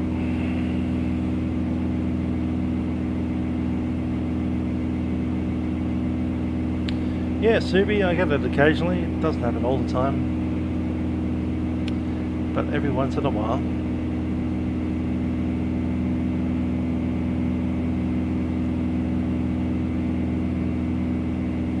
Alright, Tennant Creek is on 112.9.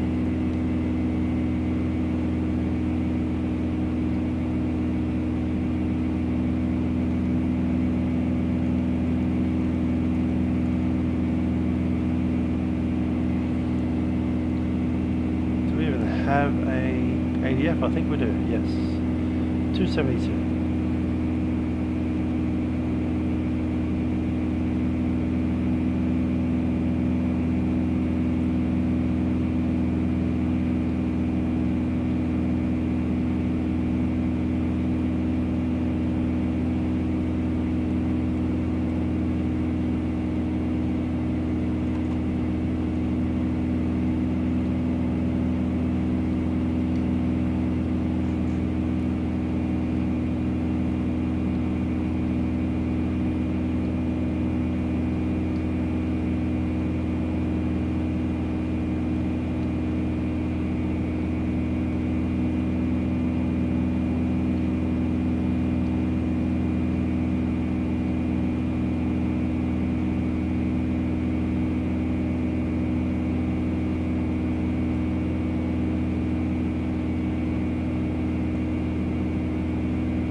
Right, the fuel plan is we'll take the fuel down to, what's that, 2/3, both tanks, and while we're using the left tank, we'll use the right tank and chuck a bit of this tip tank fuel into it. Feed from the tip tank into the main tank.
Okay, 1 hour and 10 minutes or so.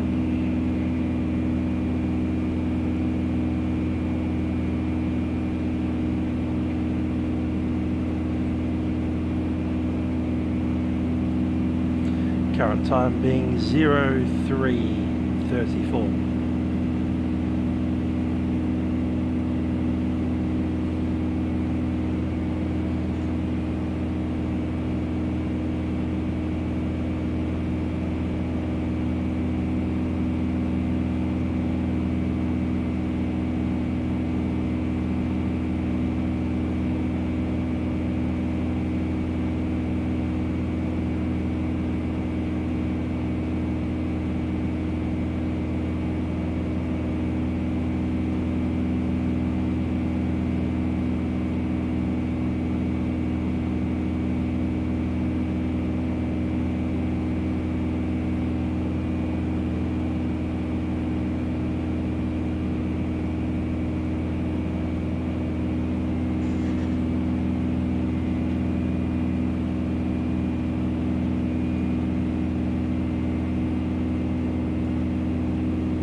Hi there, Robin. I'm probably not going to be broadcasting on Worldflight. I'm considering joining a crew. I have one lined up. Worldflight is always the first week in November. Starts on a Sunday, finishes on a Saturday. So just looking at the calendar, we see first day of November is a Sunday. So Worldflight is on November the 1st, 2nd, 3rd, 4th, 5th, 6th and 7th.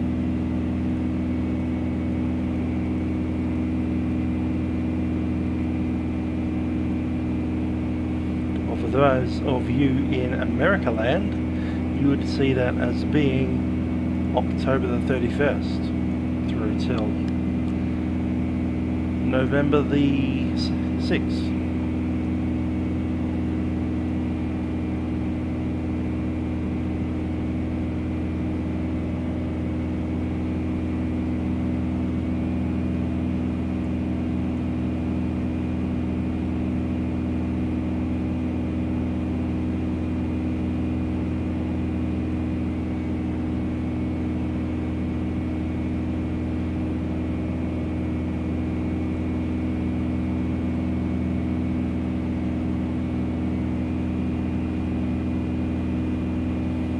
I might get in touch with the crew that I want to fly with. That's the Airbus. This lot here.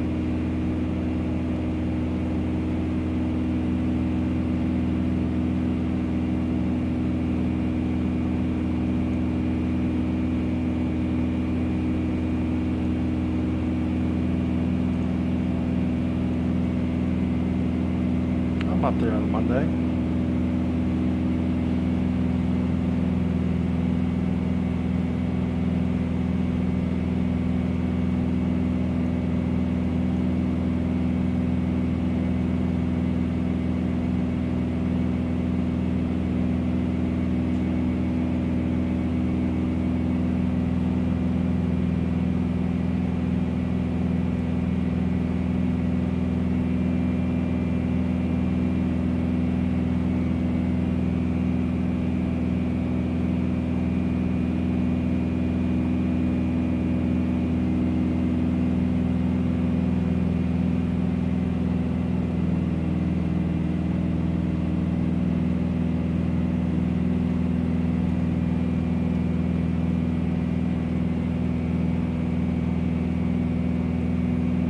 Yeah, sure. You can always join VATSIM, whatever. It's slightly annoying if you're close enough to make my TCAS system go off. But whatever.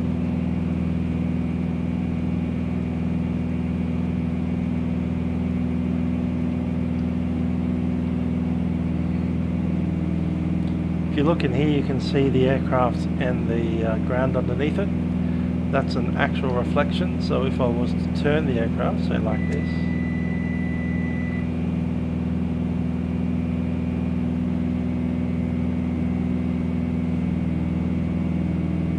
you can actually see the reflection change.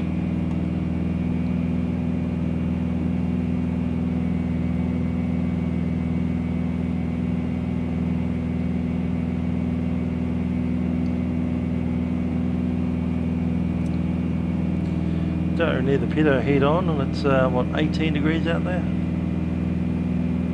Yep, 18.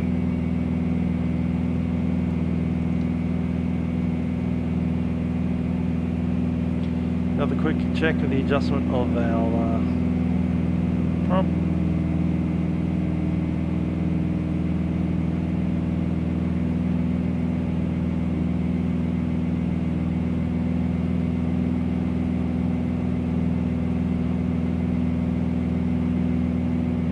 Yep, that's at the peak almost.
start the position where we want to swap the fuel tanks over.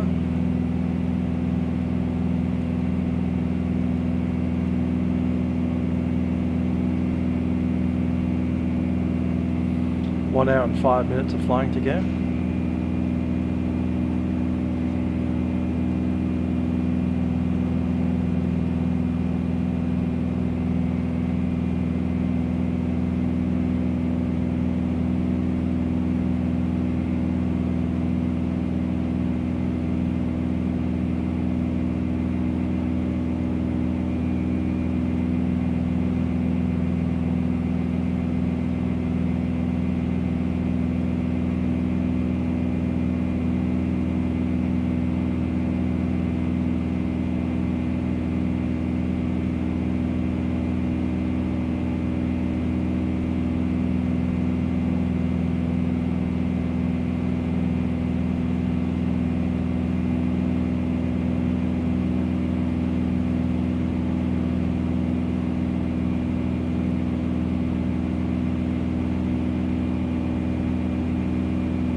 Yep, I saw your TCAS annoying me at the border. I was like, we'll watch the border go past. TCAS alert, TCAS alert.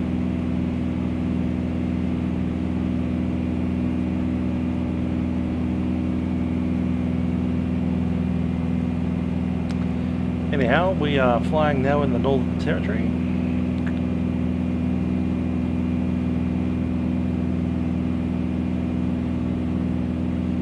Couple of dirt roads down here.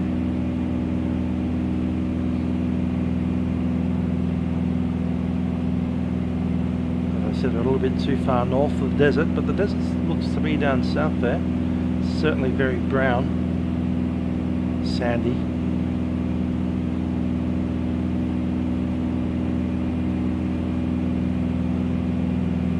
It's pretty brown straight ahead as well.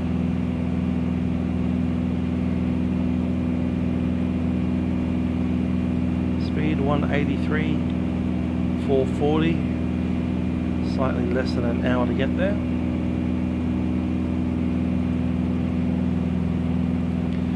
And I think we're at the point where we can swap the fuel tanks.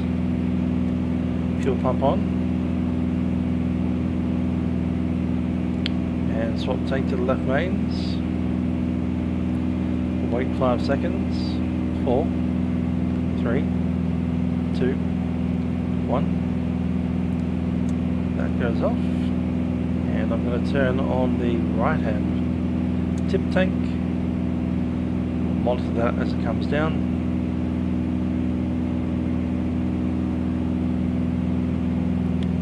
And we're essentially going to refill this fuel tank up with the right.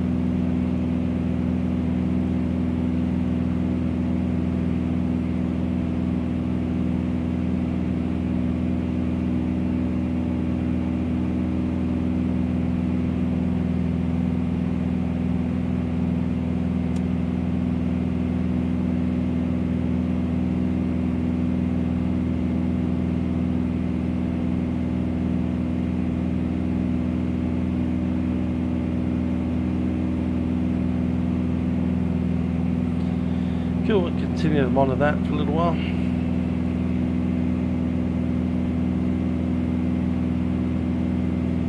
QFA, yeah, there you're right, that 321 is very nice. And I do like to take the opportunity to do a CPDLC ACARS. every time we have someone online that can do it on vatsim. Kind of forgot to log into it properly last time we got up to Melbourne Wollongong Centre, had CPDLC, which I didn't notice until we passed out of his airspace. That was a pity.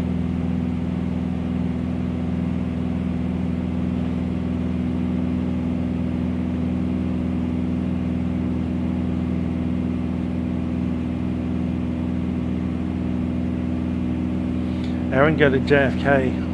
I'm staying the heck away from JFK.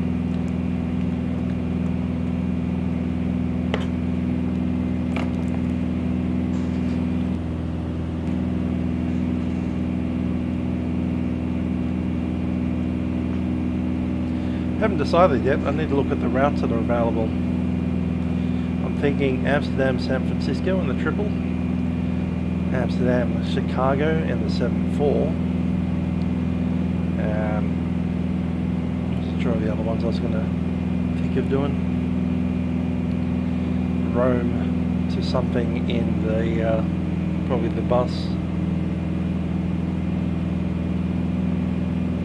Rome to Chicago is like.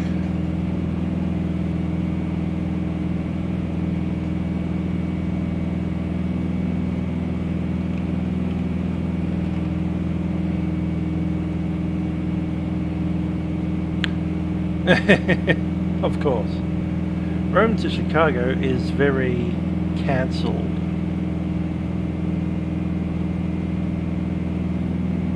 Cancelled.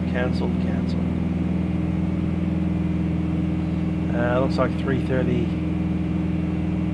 to JFK. That's interesting. What about CYYZ? As we know, the entire country of Italy has been quarantined. It's all these cancelled flights everywhere. I see the Canadians are still pushing non-stop to Toronto. What's Boston doing?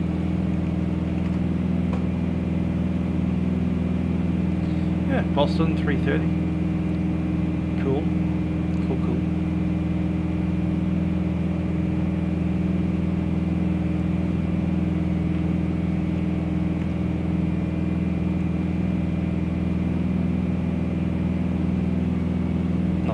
There.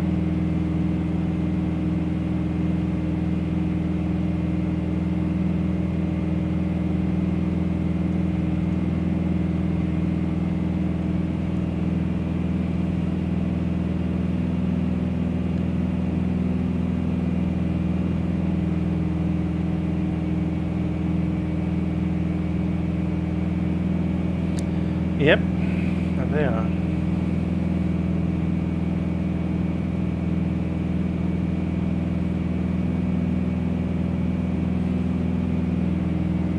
Red zone. Yeah, you're allowed to move around inside your country, you just can't get out.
Country lockdown.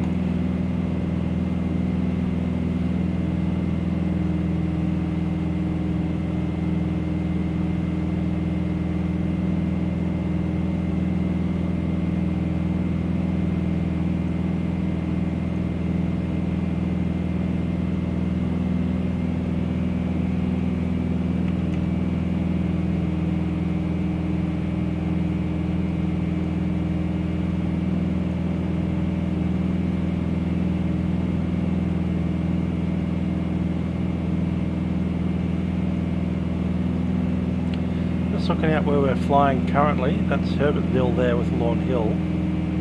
There's the border with Northern Territory. And there's the one road, way south of where we are.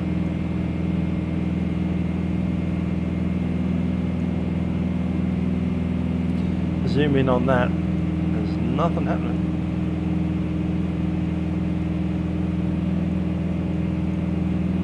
A couple of rivers. Let's see what this stretch of road looks like, eh?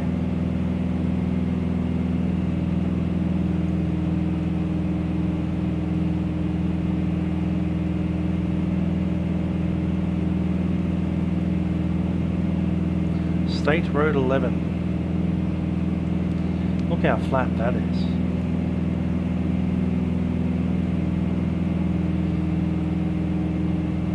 Google Street View of where we are now. We're into JFK. Alright. I'll have to look into that. As much as I do hate JFK. Currently on 126.7. I should probably be on something else, shouldn't I? I should actually be on 122.1. Let's do that.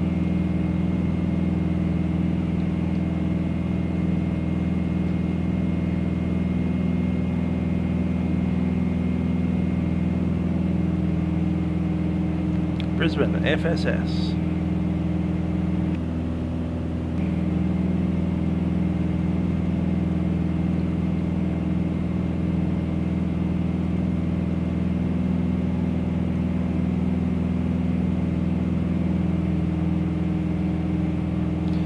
South 126.7, but we're still hundreds of miles away. 145 nautical miles to go. We might actually pick up the ATIS or the, whatever you call it, AWIS. Grab the phone. 08 now because we're calling the Northern Territory.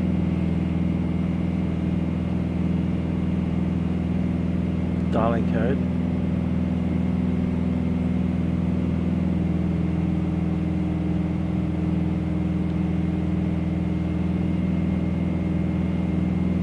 Automated Weather Information Service, Tennant Creek Airport, time 09:53 Zulu, wind 130 degrees magnetic at 7 knots, visibility 25 kilometers, cloud clear below 10,000 feet.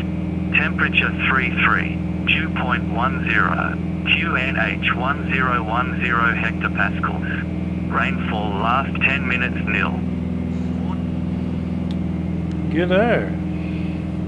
Wind 130 at 7 and QNH 1010.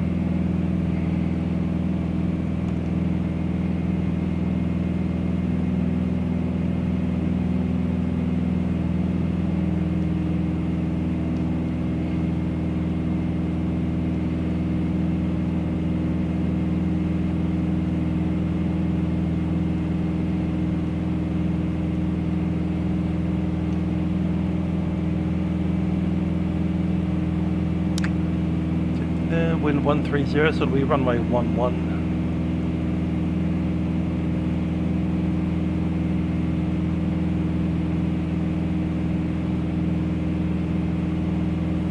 Right there, okay.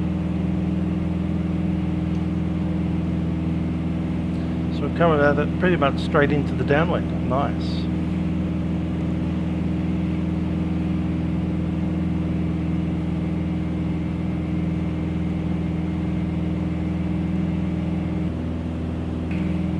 Yeah, I saw the 300 model, not really easily out the window, but I did go into a different view for it.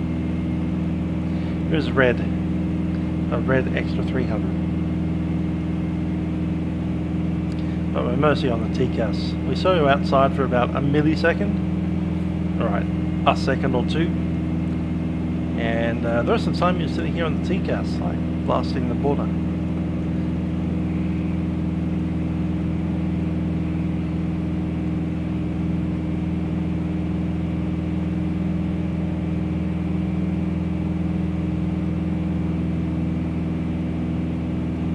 Don't know. Maybe it has. Maybe it has.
YCMW. What's that? Camera wheel. Alright, cool.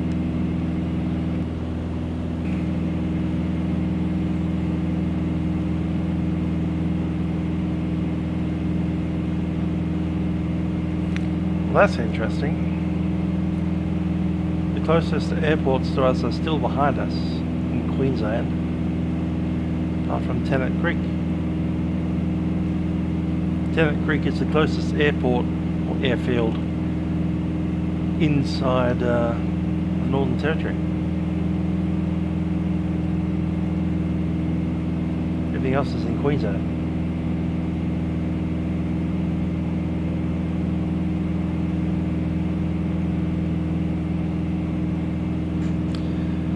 Yeah, it's a file of flight plan for circuits.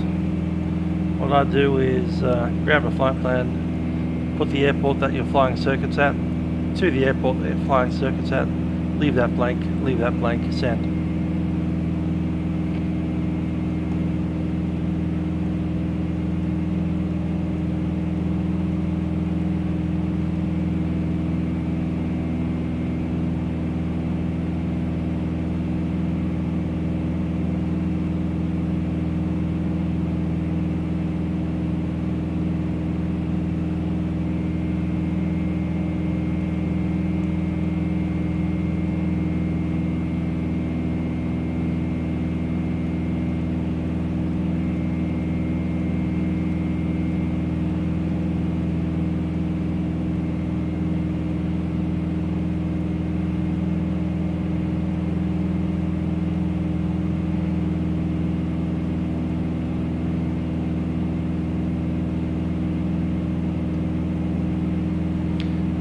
tank is slowly filling up. Slowly.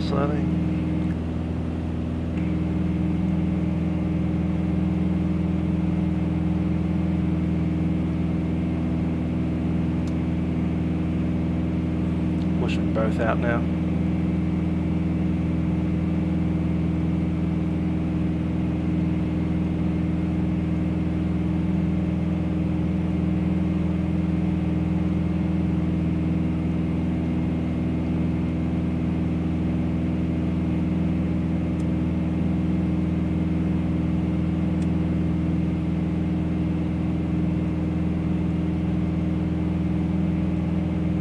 I didn't know there was anybody winning TMA turnaround. It's not like it's panic stations.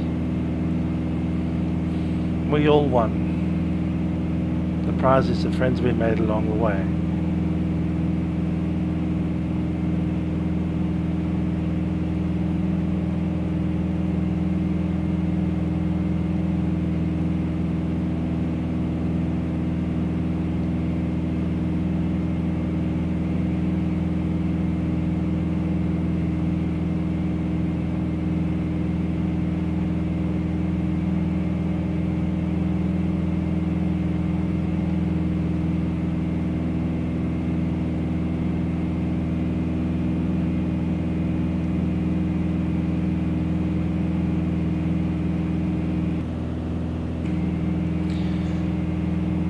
At Tyab air show, I took my car down and they made us park in a paddock, and to get to the paddock we had to go down this dirt road which had like really heavy corrugations on the road.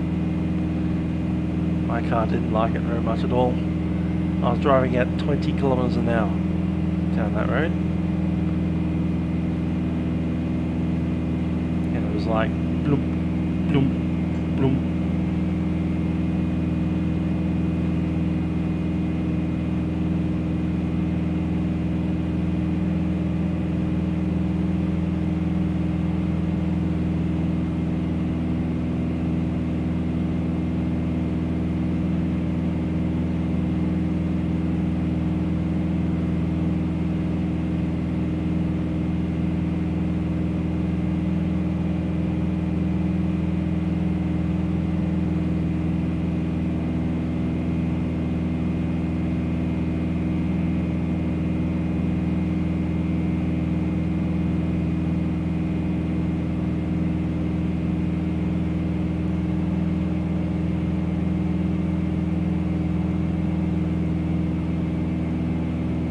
I drive a sedan, a Holden Commodore, 2007 model. It's an Omega.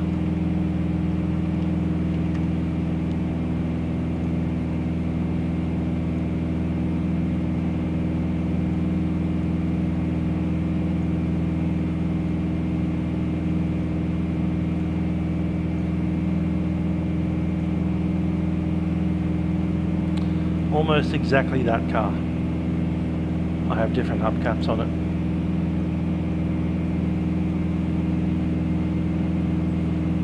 Same colour too.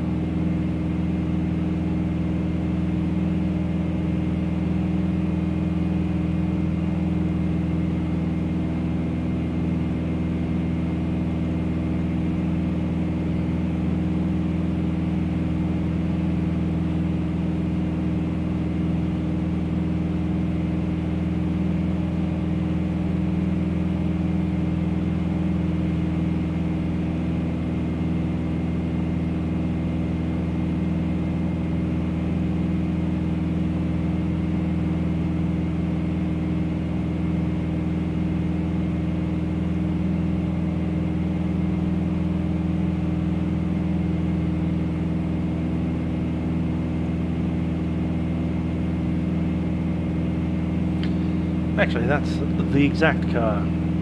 Hubcaps are the same. So I have one of them.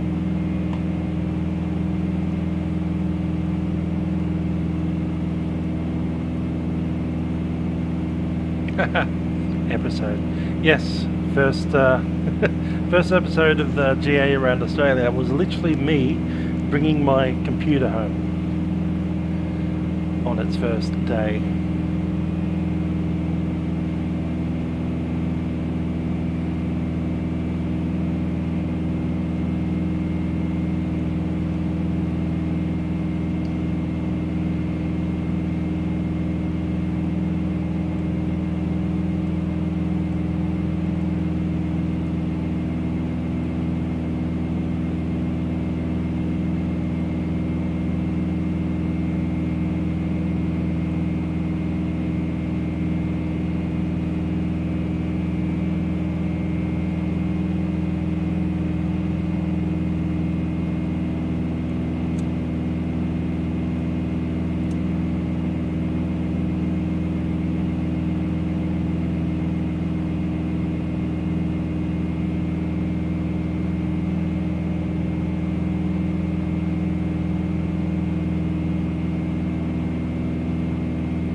Look at that. Tennant Creek is now our closest airport. 103 miles away.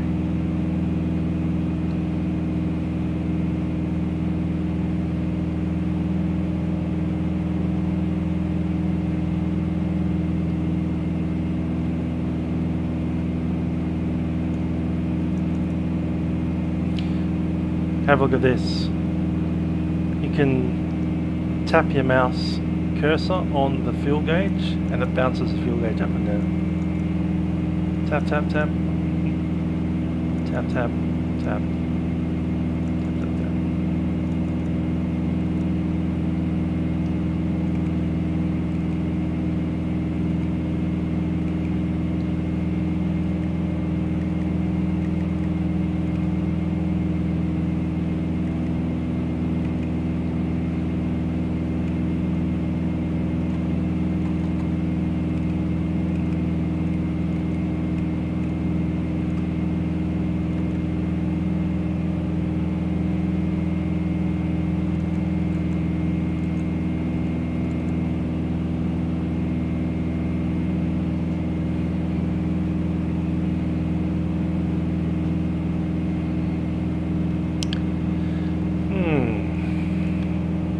Tennant Creek, elevation 1,236.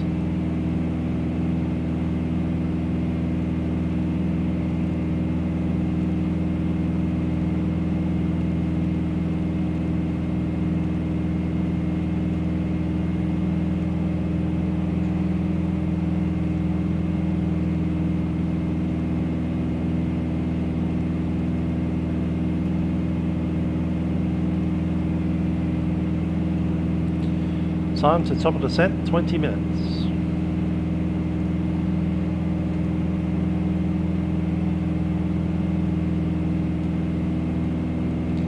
So who's got time for math?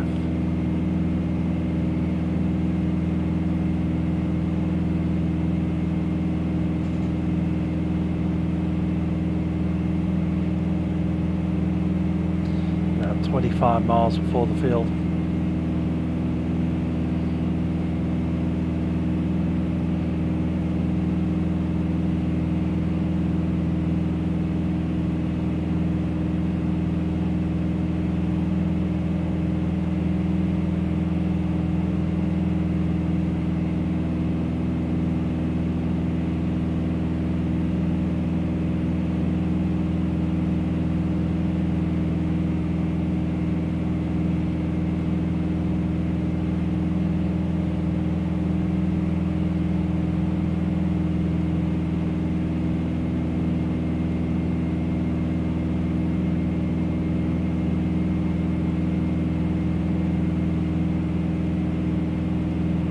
Tennant Creek on the DME.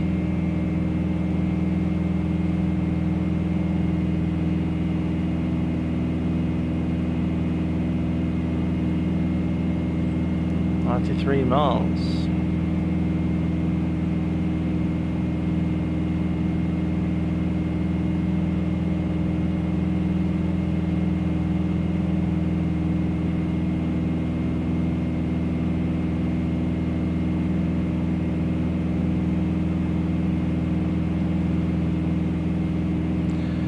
this thing reckons it'll be 31 minutes to get there. Good work, DME.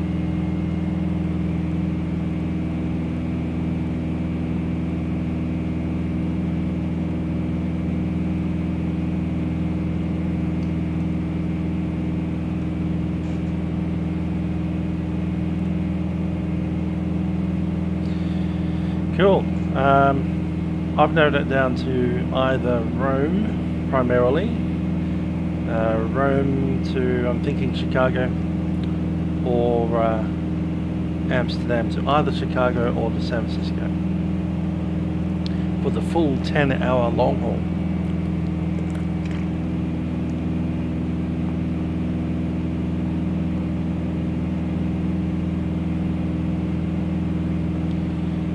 Out of Rome, it's probably going to be the triple.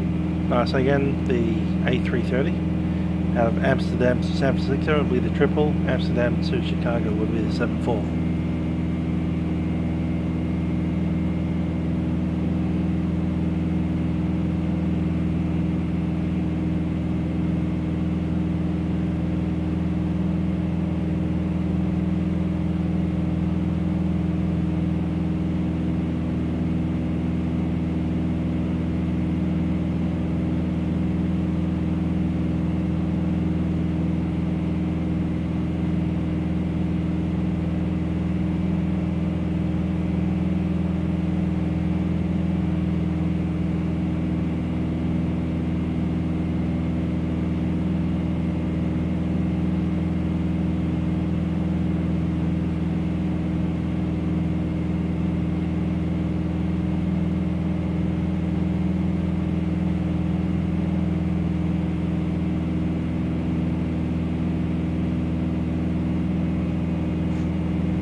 Cool. And I'll tell you, in the A330, might do it. Not really convinced about the 330. I might do a triple 777.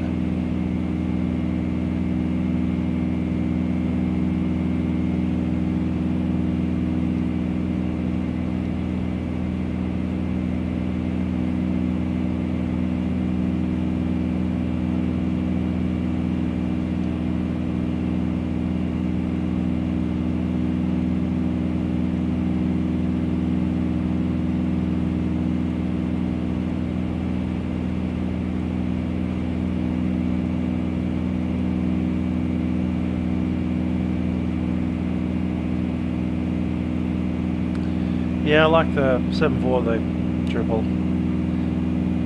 I don't care about flying Boeing or Airbus, but Aerosoft's A330 has been giving me some weird occasions. Like when we flew to Honolulu and we had like unlimited fuel. Don't know why that happened. And if I don't know why it happened, we can't stop it from happening.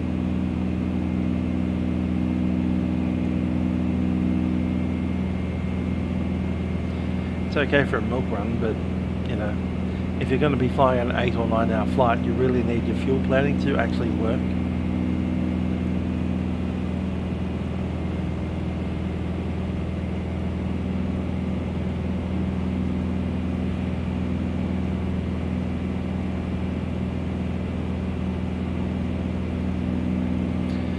QF Aviator, I'm told that the X-Plane 767 is pretty good.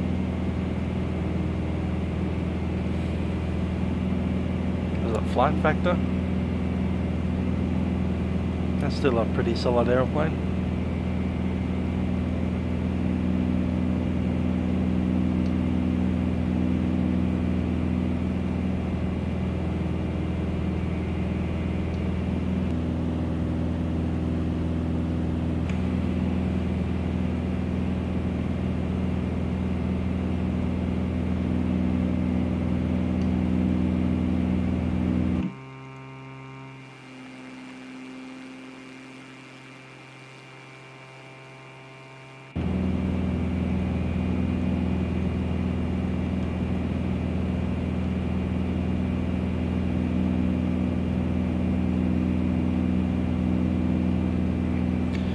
Alright, we're going to be descending in about 20. Let's have a little look at what we're doing. We have a altimeter setting 1010. 500 foot per minute descent rate for that top of descent point. Airfield elevation is 1,236. I'm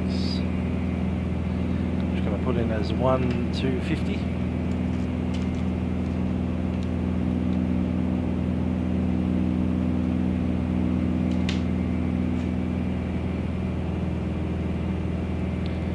We'll be coming in from essentially the east, so joining a downwind runway 11 straight in, and 126.7. Runway 11 is 1,054 meters long. And we can vacate off onto Alpha or Bravo.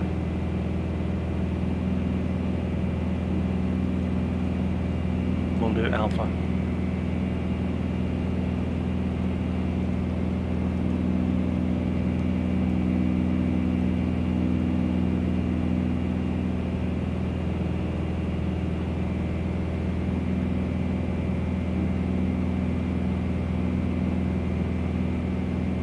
American triple.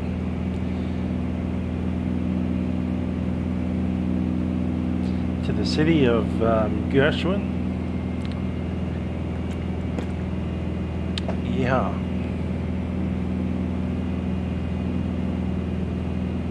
JFK's okay. No slouch to an airport. I just like other airports better.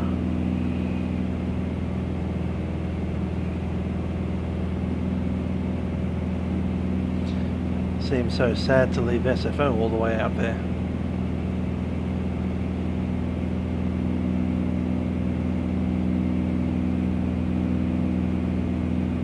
Did you watch the track wires?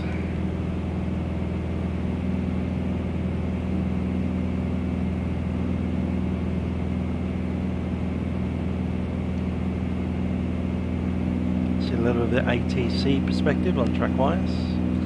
Real world pilots, real world planning centers.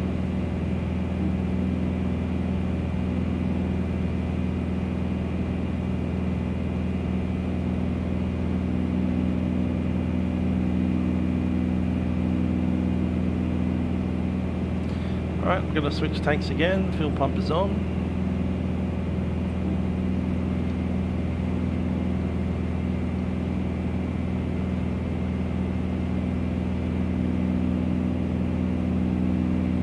Oceanic clearance is the same as the normal clearance, except you're airborne when you get it. Request clearance to New York via NAT track, whatever the NAT track is. Flight level, whatever flight level that you've been assigned. And they'll tell you, cross the waypoint at such and such a time. And you're done.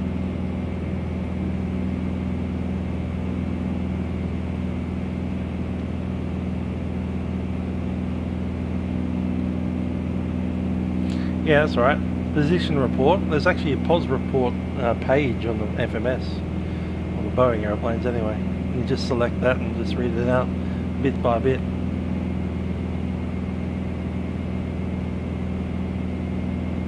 From such and such waypoint at time blah. Estimate such and such waypoint at time blah. Flight level, whatever you're flying. Mach. Done.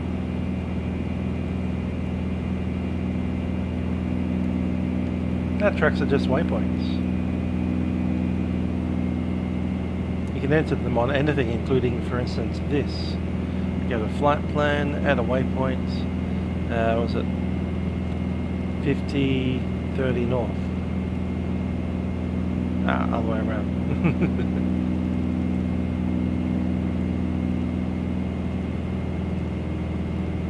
Yeah, it doesn't like me today. Okay. look into that. So, I will.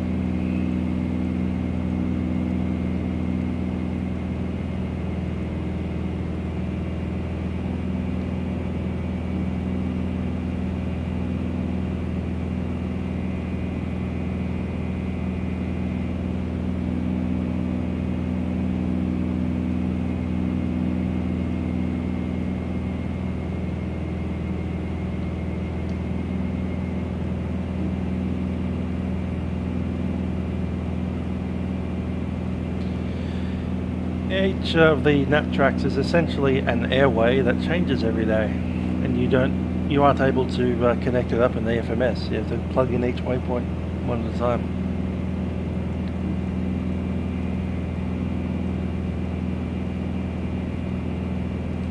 That's interesting. I don't even know what I'm doing yet until I book it.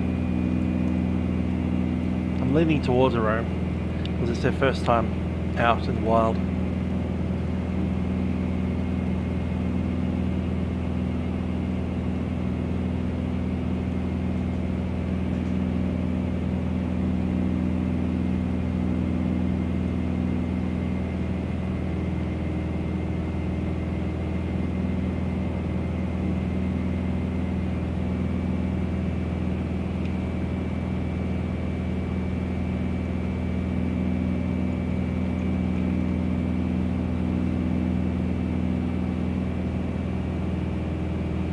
Oh, there's quite a few flights on this one, isn't there? Delta Airbus A330-300, Alitalia 330-200, Norwegian Air Shuttle 787-900. Yeah, quite a few.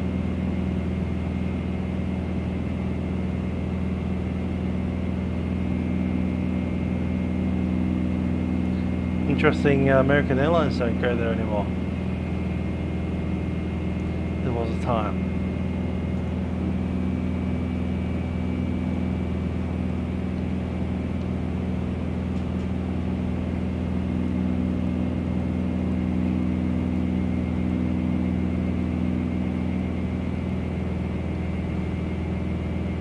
There's that desert. Sand dunes down there. Look at that.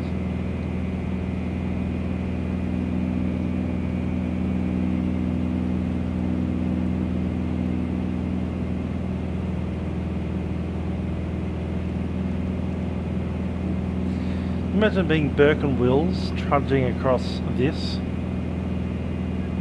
back in the 1800s.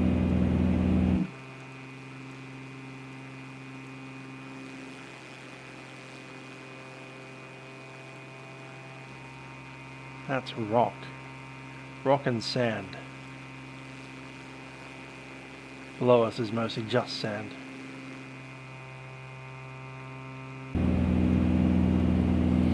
Somewhere all that green of Queensland has been left behind and have ended up on Mars.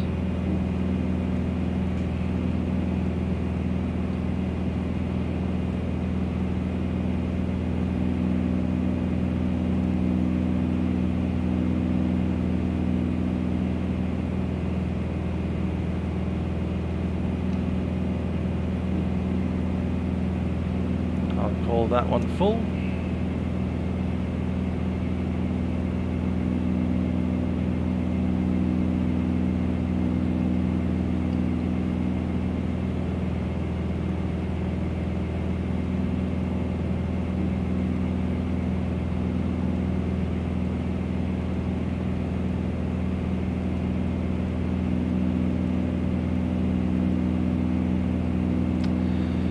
Do a barrel roll on the Vtail Bonanza and you'll find out why it's called the Doctor Killer.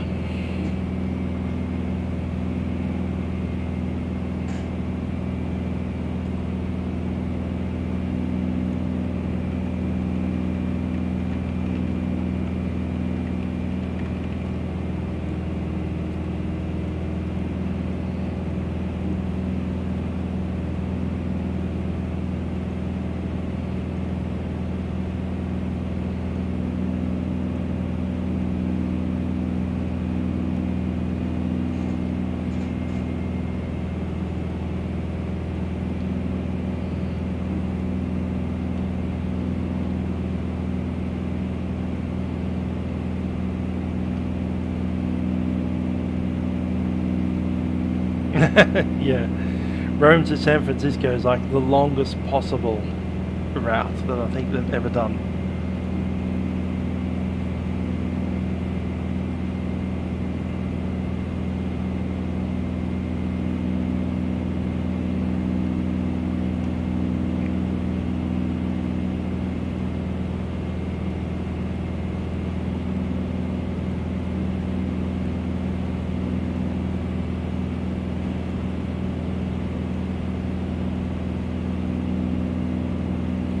Here we go, top of the set coming up.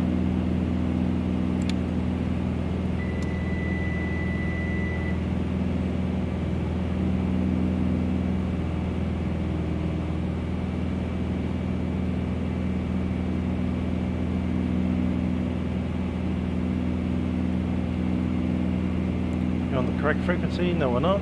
Tennant Creek multi-com. Traffic Tennant Creek, India Lima Tango is a Beechcraft Bonanza at 8,500.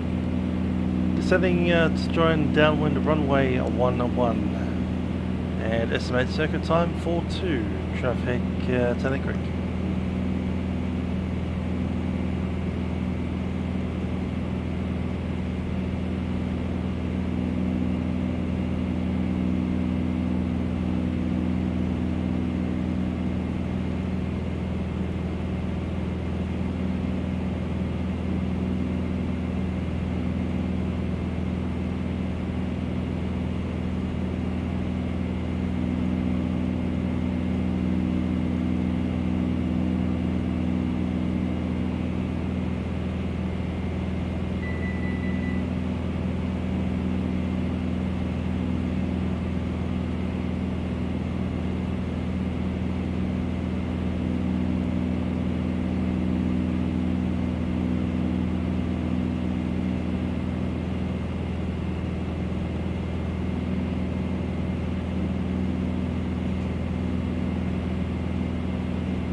Good old Friday the 13th.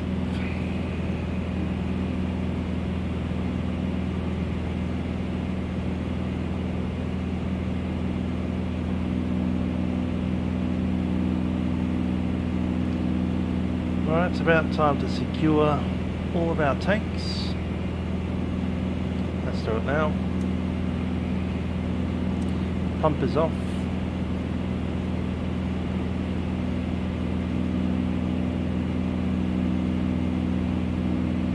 30 miles out.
Ah.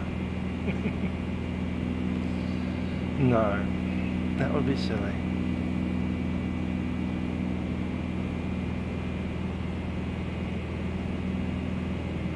Yeah, horror movies are always a little bit bizarre. Not significantly scary, they're just dumb.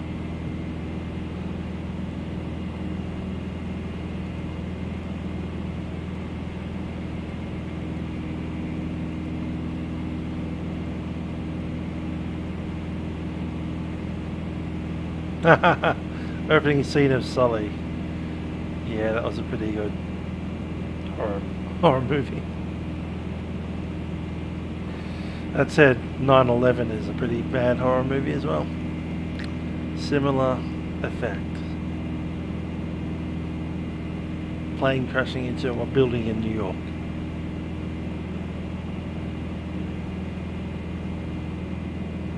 United 93 is a good film, by the way.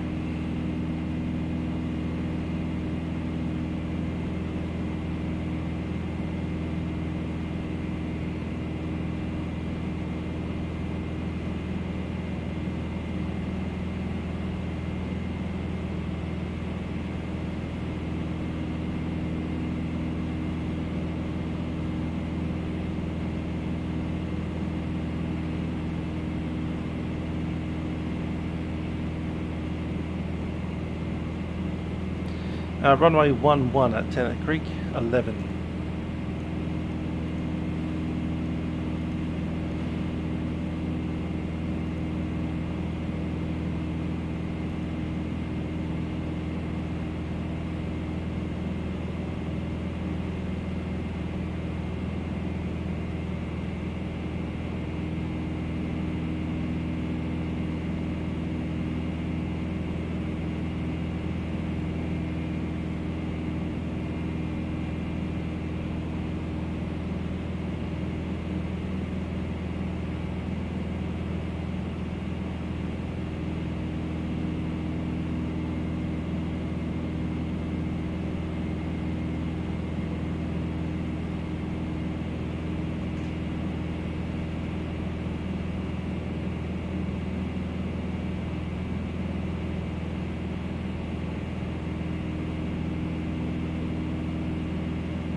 $20 miles out.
Yeah, totally.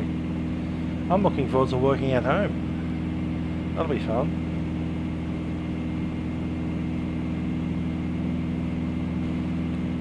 It's like make it a quarantine zone that nobody's allowed to go into the Melbourne CBD. Anybody going to Flinders Street must go home. Bye.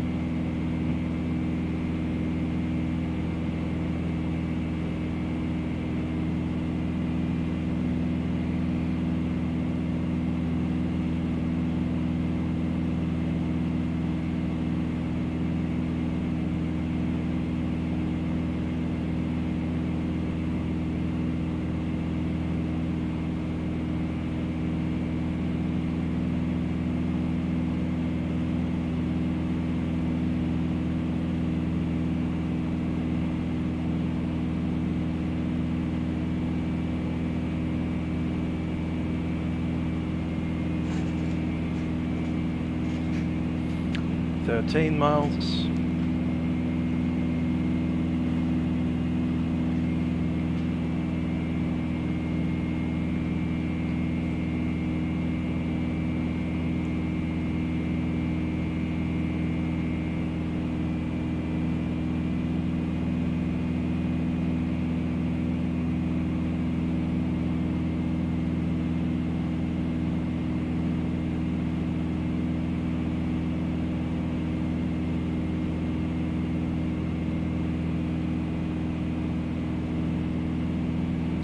Got the township in sight.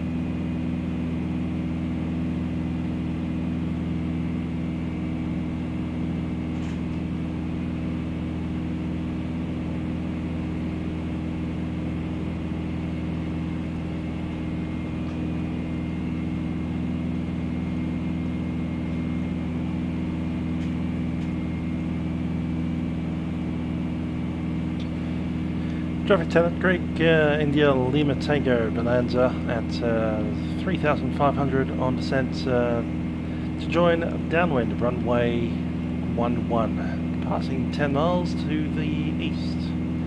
India Lima Tango.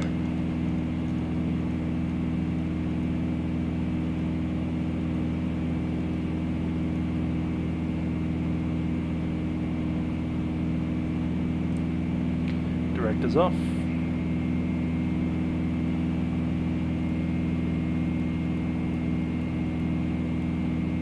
Runways in sight.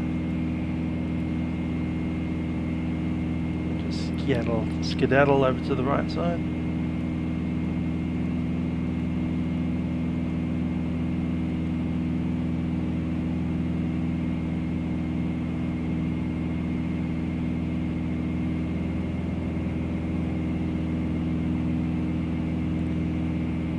Okay, it's time to start configuring this aeroplane for the landing.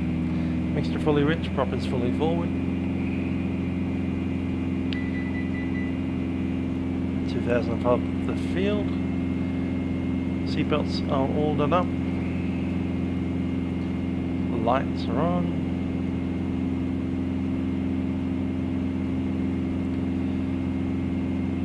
External tanks are secure.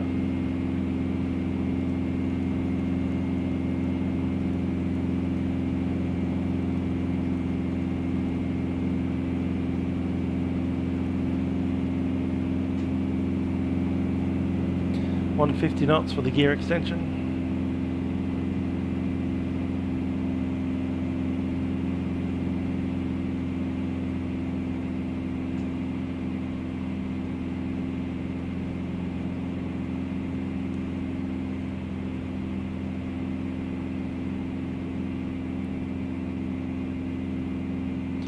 Traffic Tennant Creek, India Lima Tango is downwind runway 11.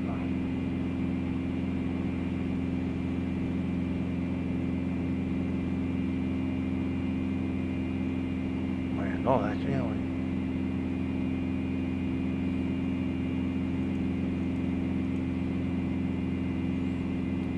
Gonna go almost into the base.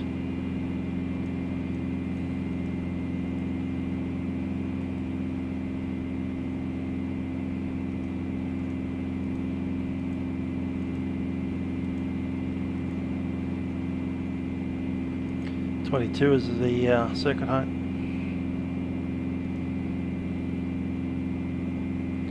And landing gear coming down.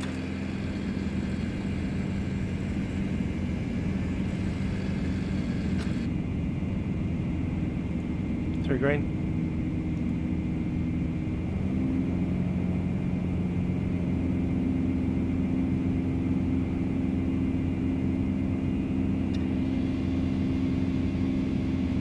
Flaps 10.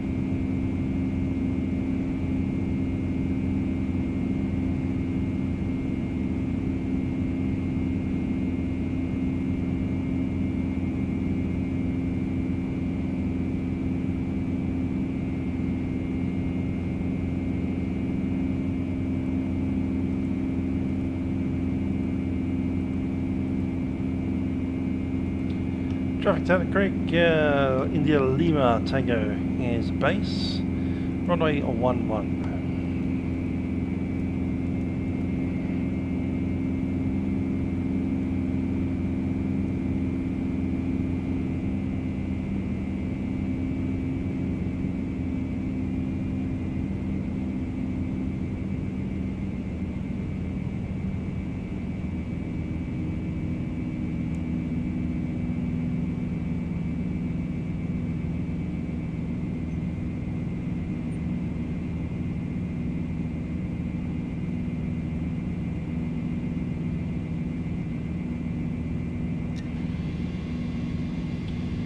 No, I don't think so. That would be racist. Besides, Australia is migrants. Otherwise, we'd all be Aborigines.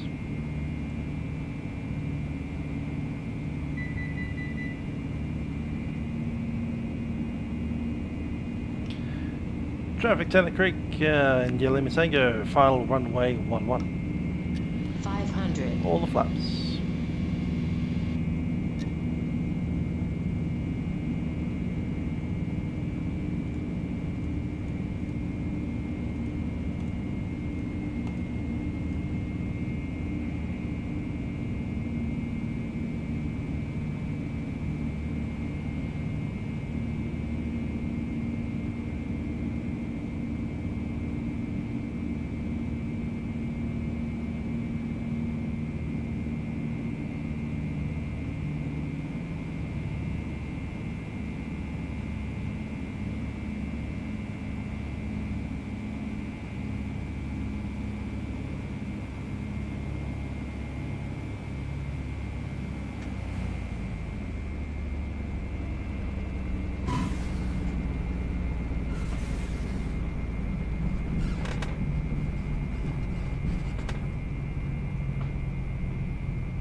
That's an RPM, fuel is leaned up.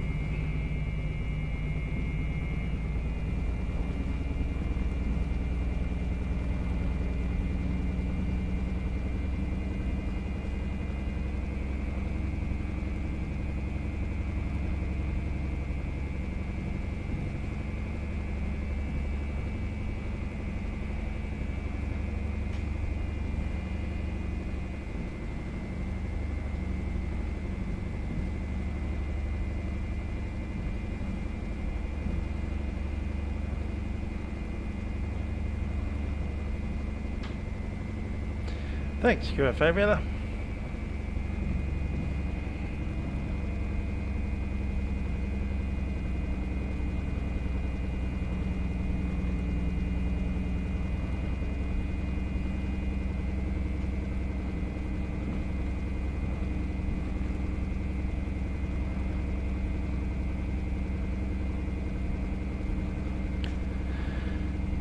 Traffic Tennant Creek, India Lima Tango has vacated runway 11.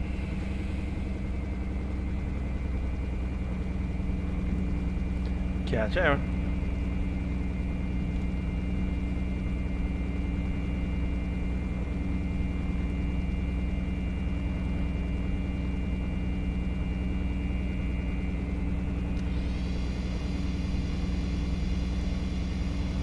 Water tower over there.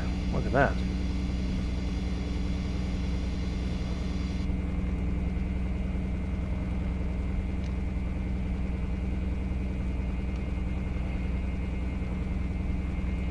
Yep, that's a water pressure tower. Cool. Anyway, going to turn off some lights here.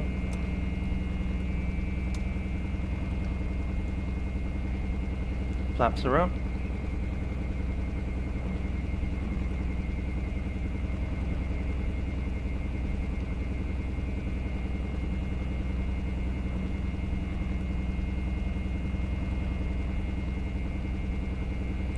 Where do you want to go? Yeah, there's a few aircraft parked on the dirt over there.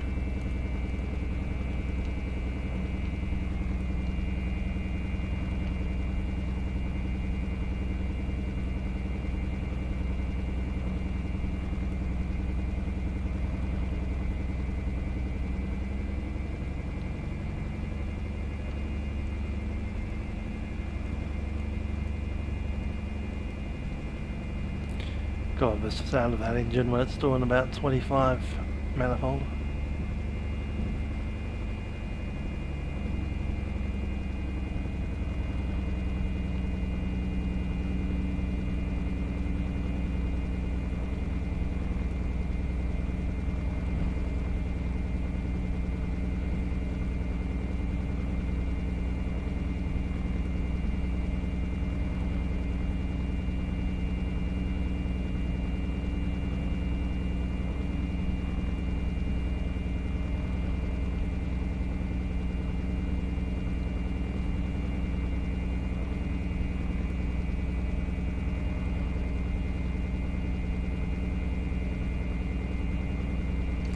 Pop it next to the Cessna there.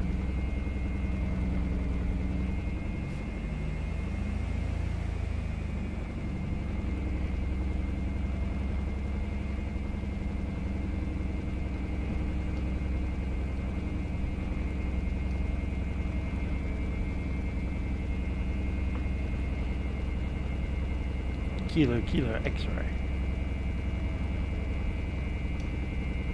Let's get this turned around.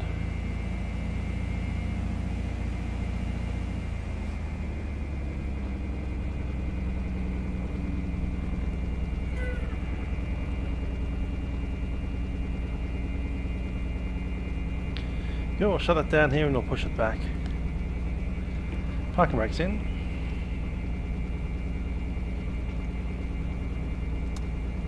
Avionics. Off we go.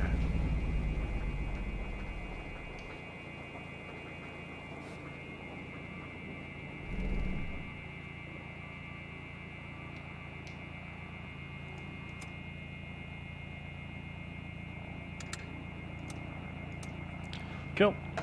Open that door.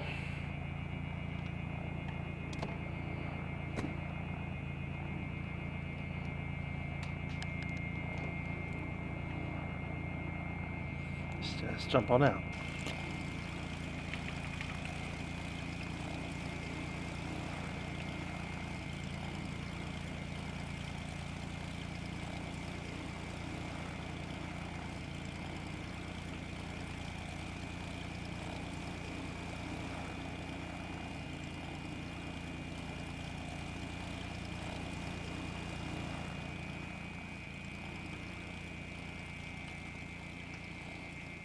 Alright, I'm just going to push this airplane back into its position there.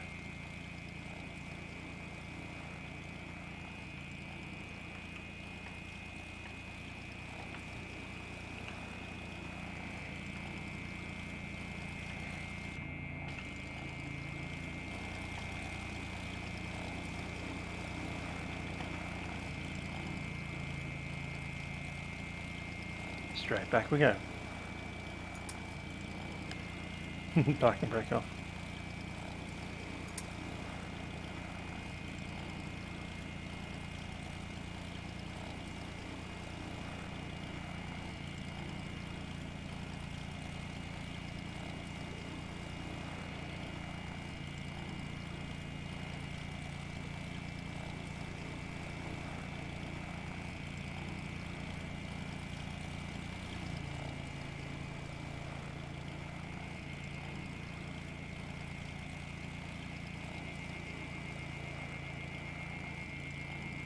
Cool, I'm happy with that. Parking brake is set. Tow line is off.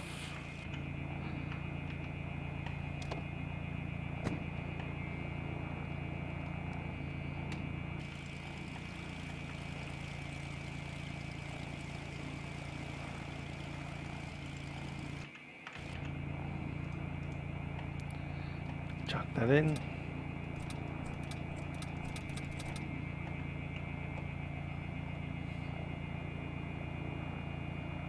Control locks in. Go.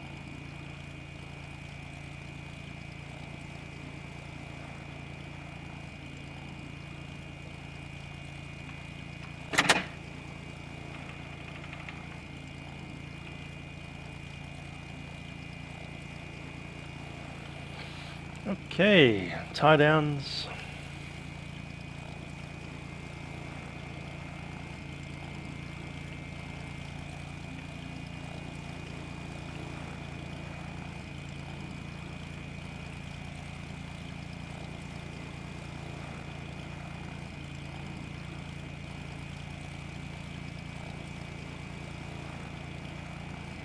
Cool.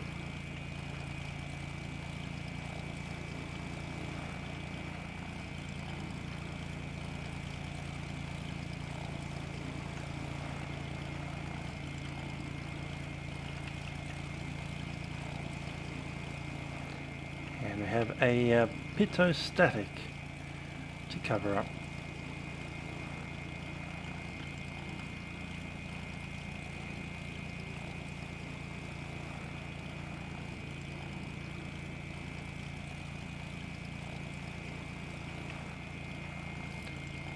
There we go.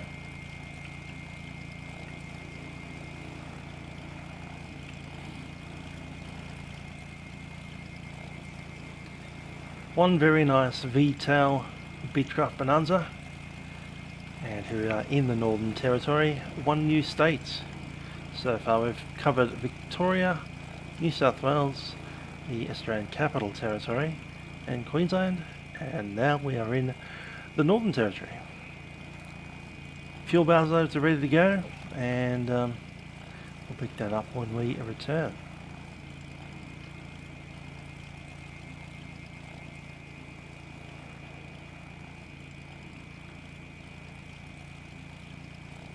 Now I'm just going to sit here under the cover, wait for our Uber into town, which isn't very far away by the looks of it. I'll probably walk there in about 10 minutes.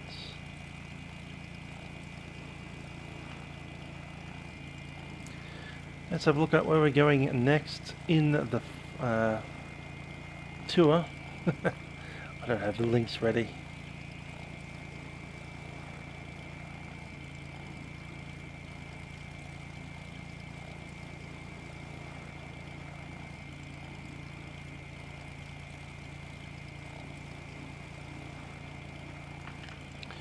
Okay, let's get the tour map out.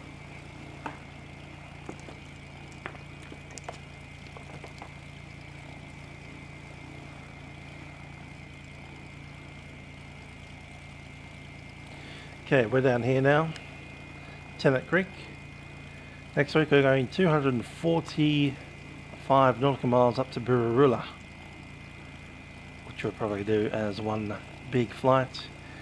Then we'll do these two another day. So Burraroola will be the next one up. Till then, I have been a musical aviator. I do hope you've enjoyed the flight tonight on Wednesday, the 11th of March 2020. That's been the Vtail Bonanza, and this is Tennant Creek in the Northern Territory.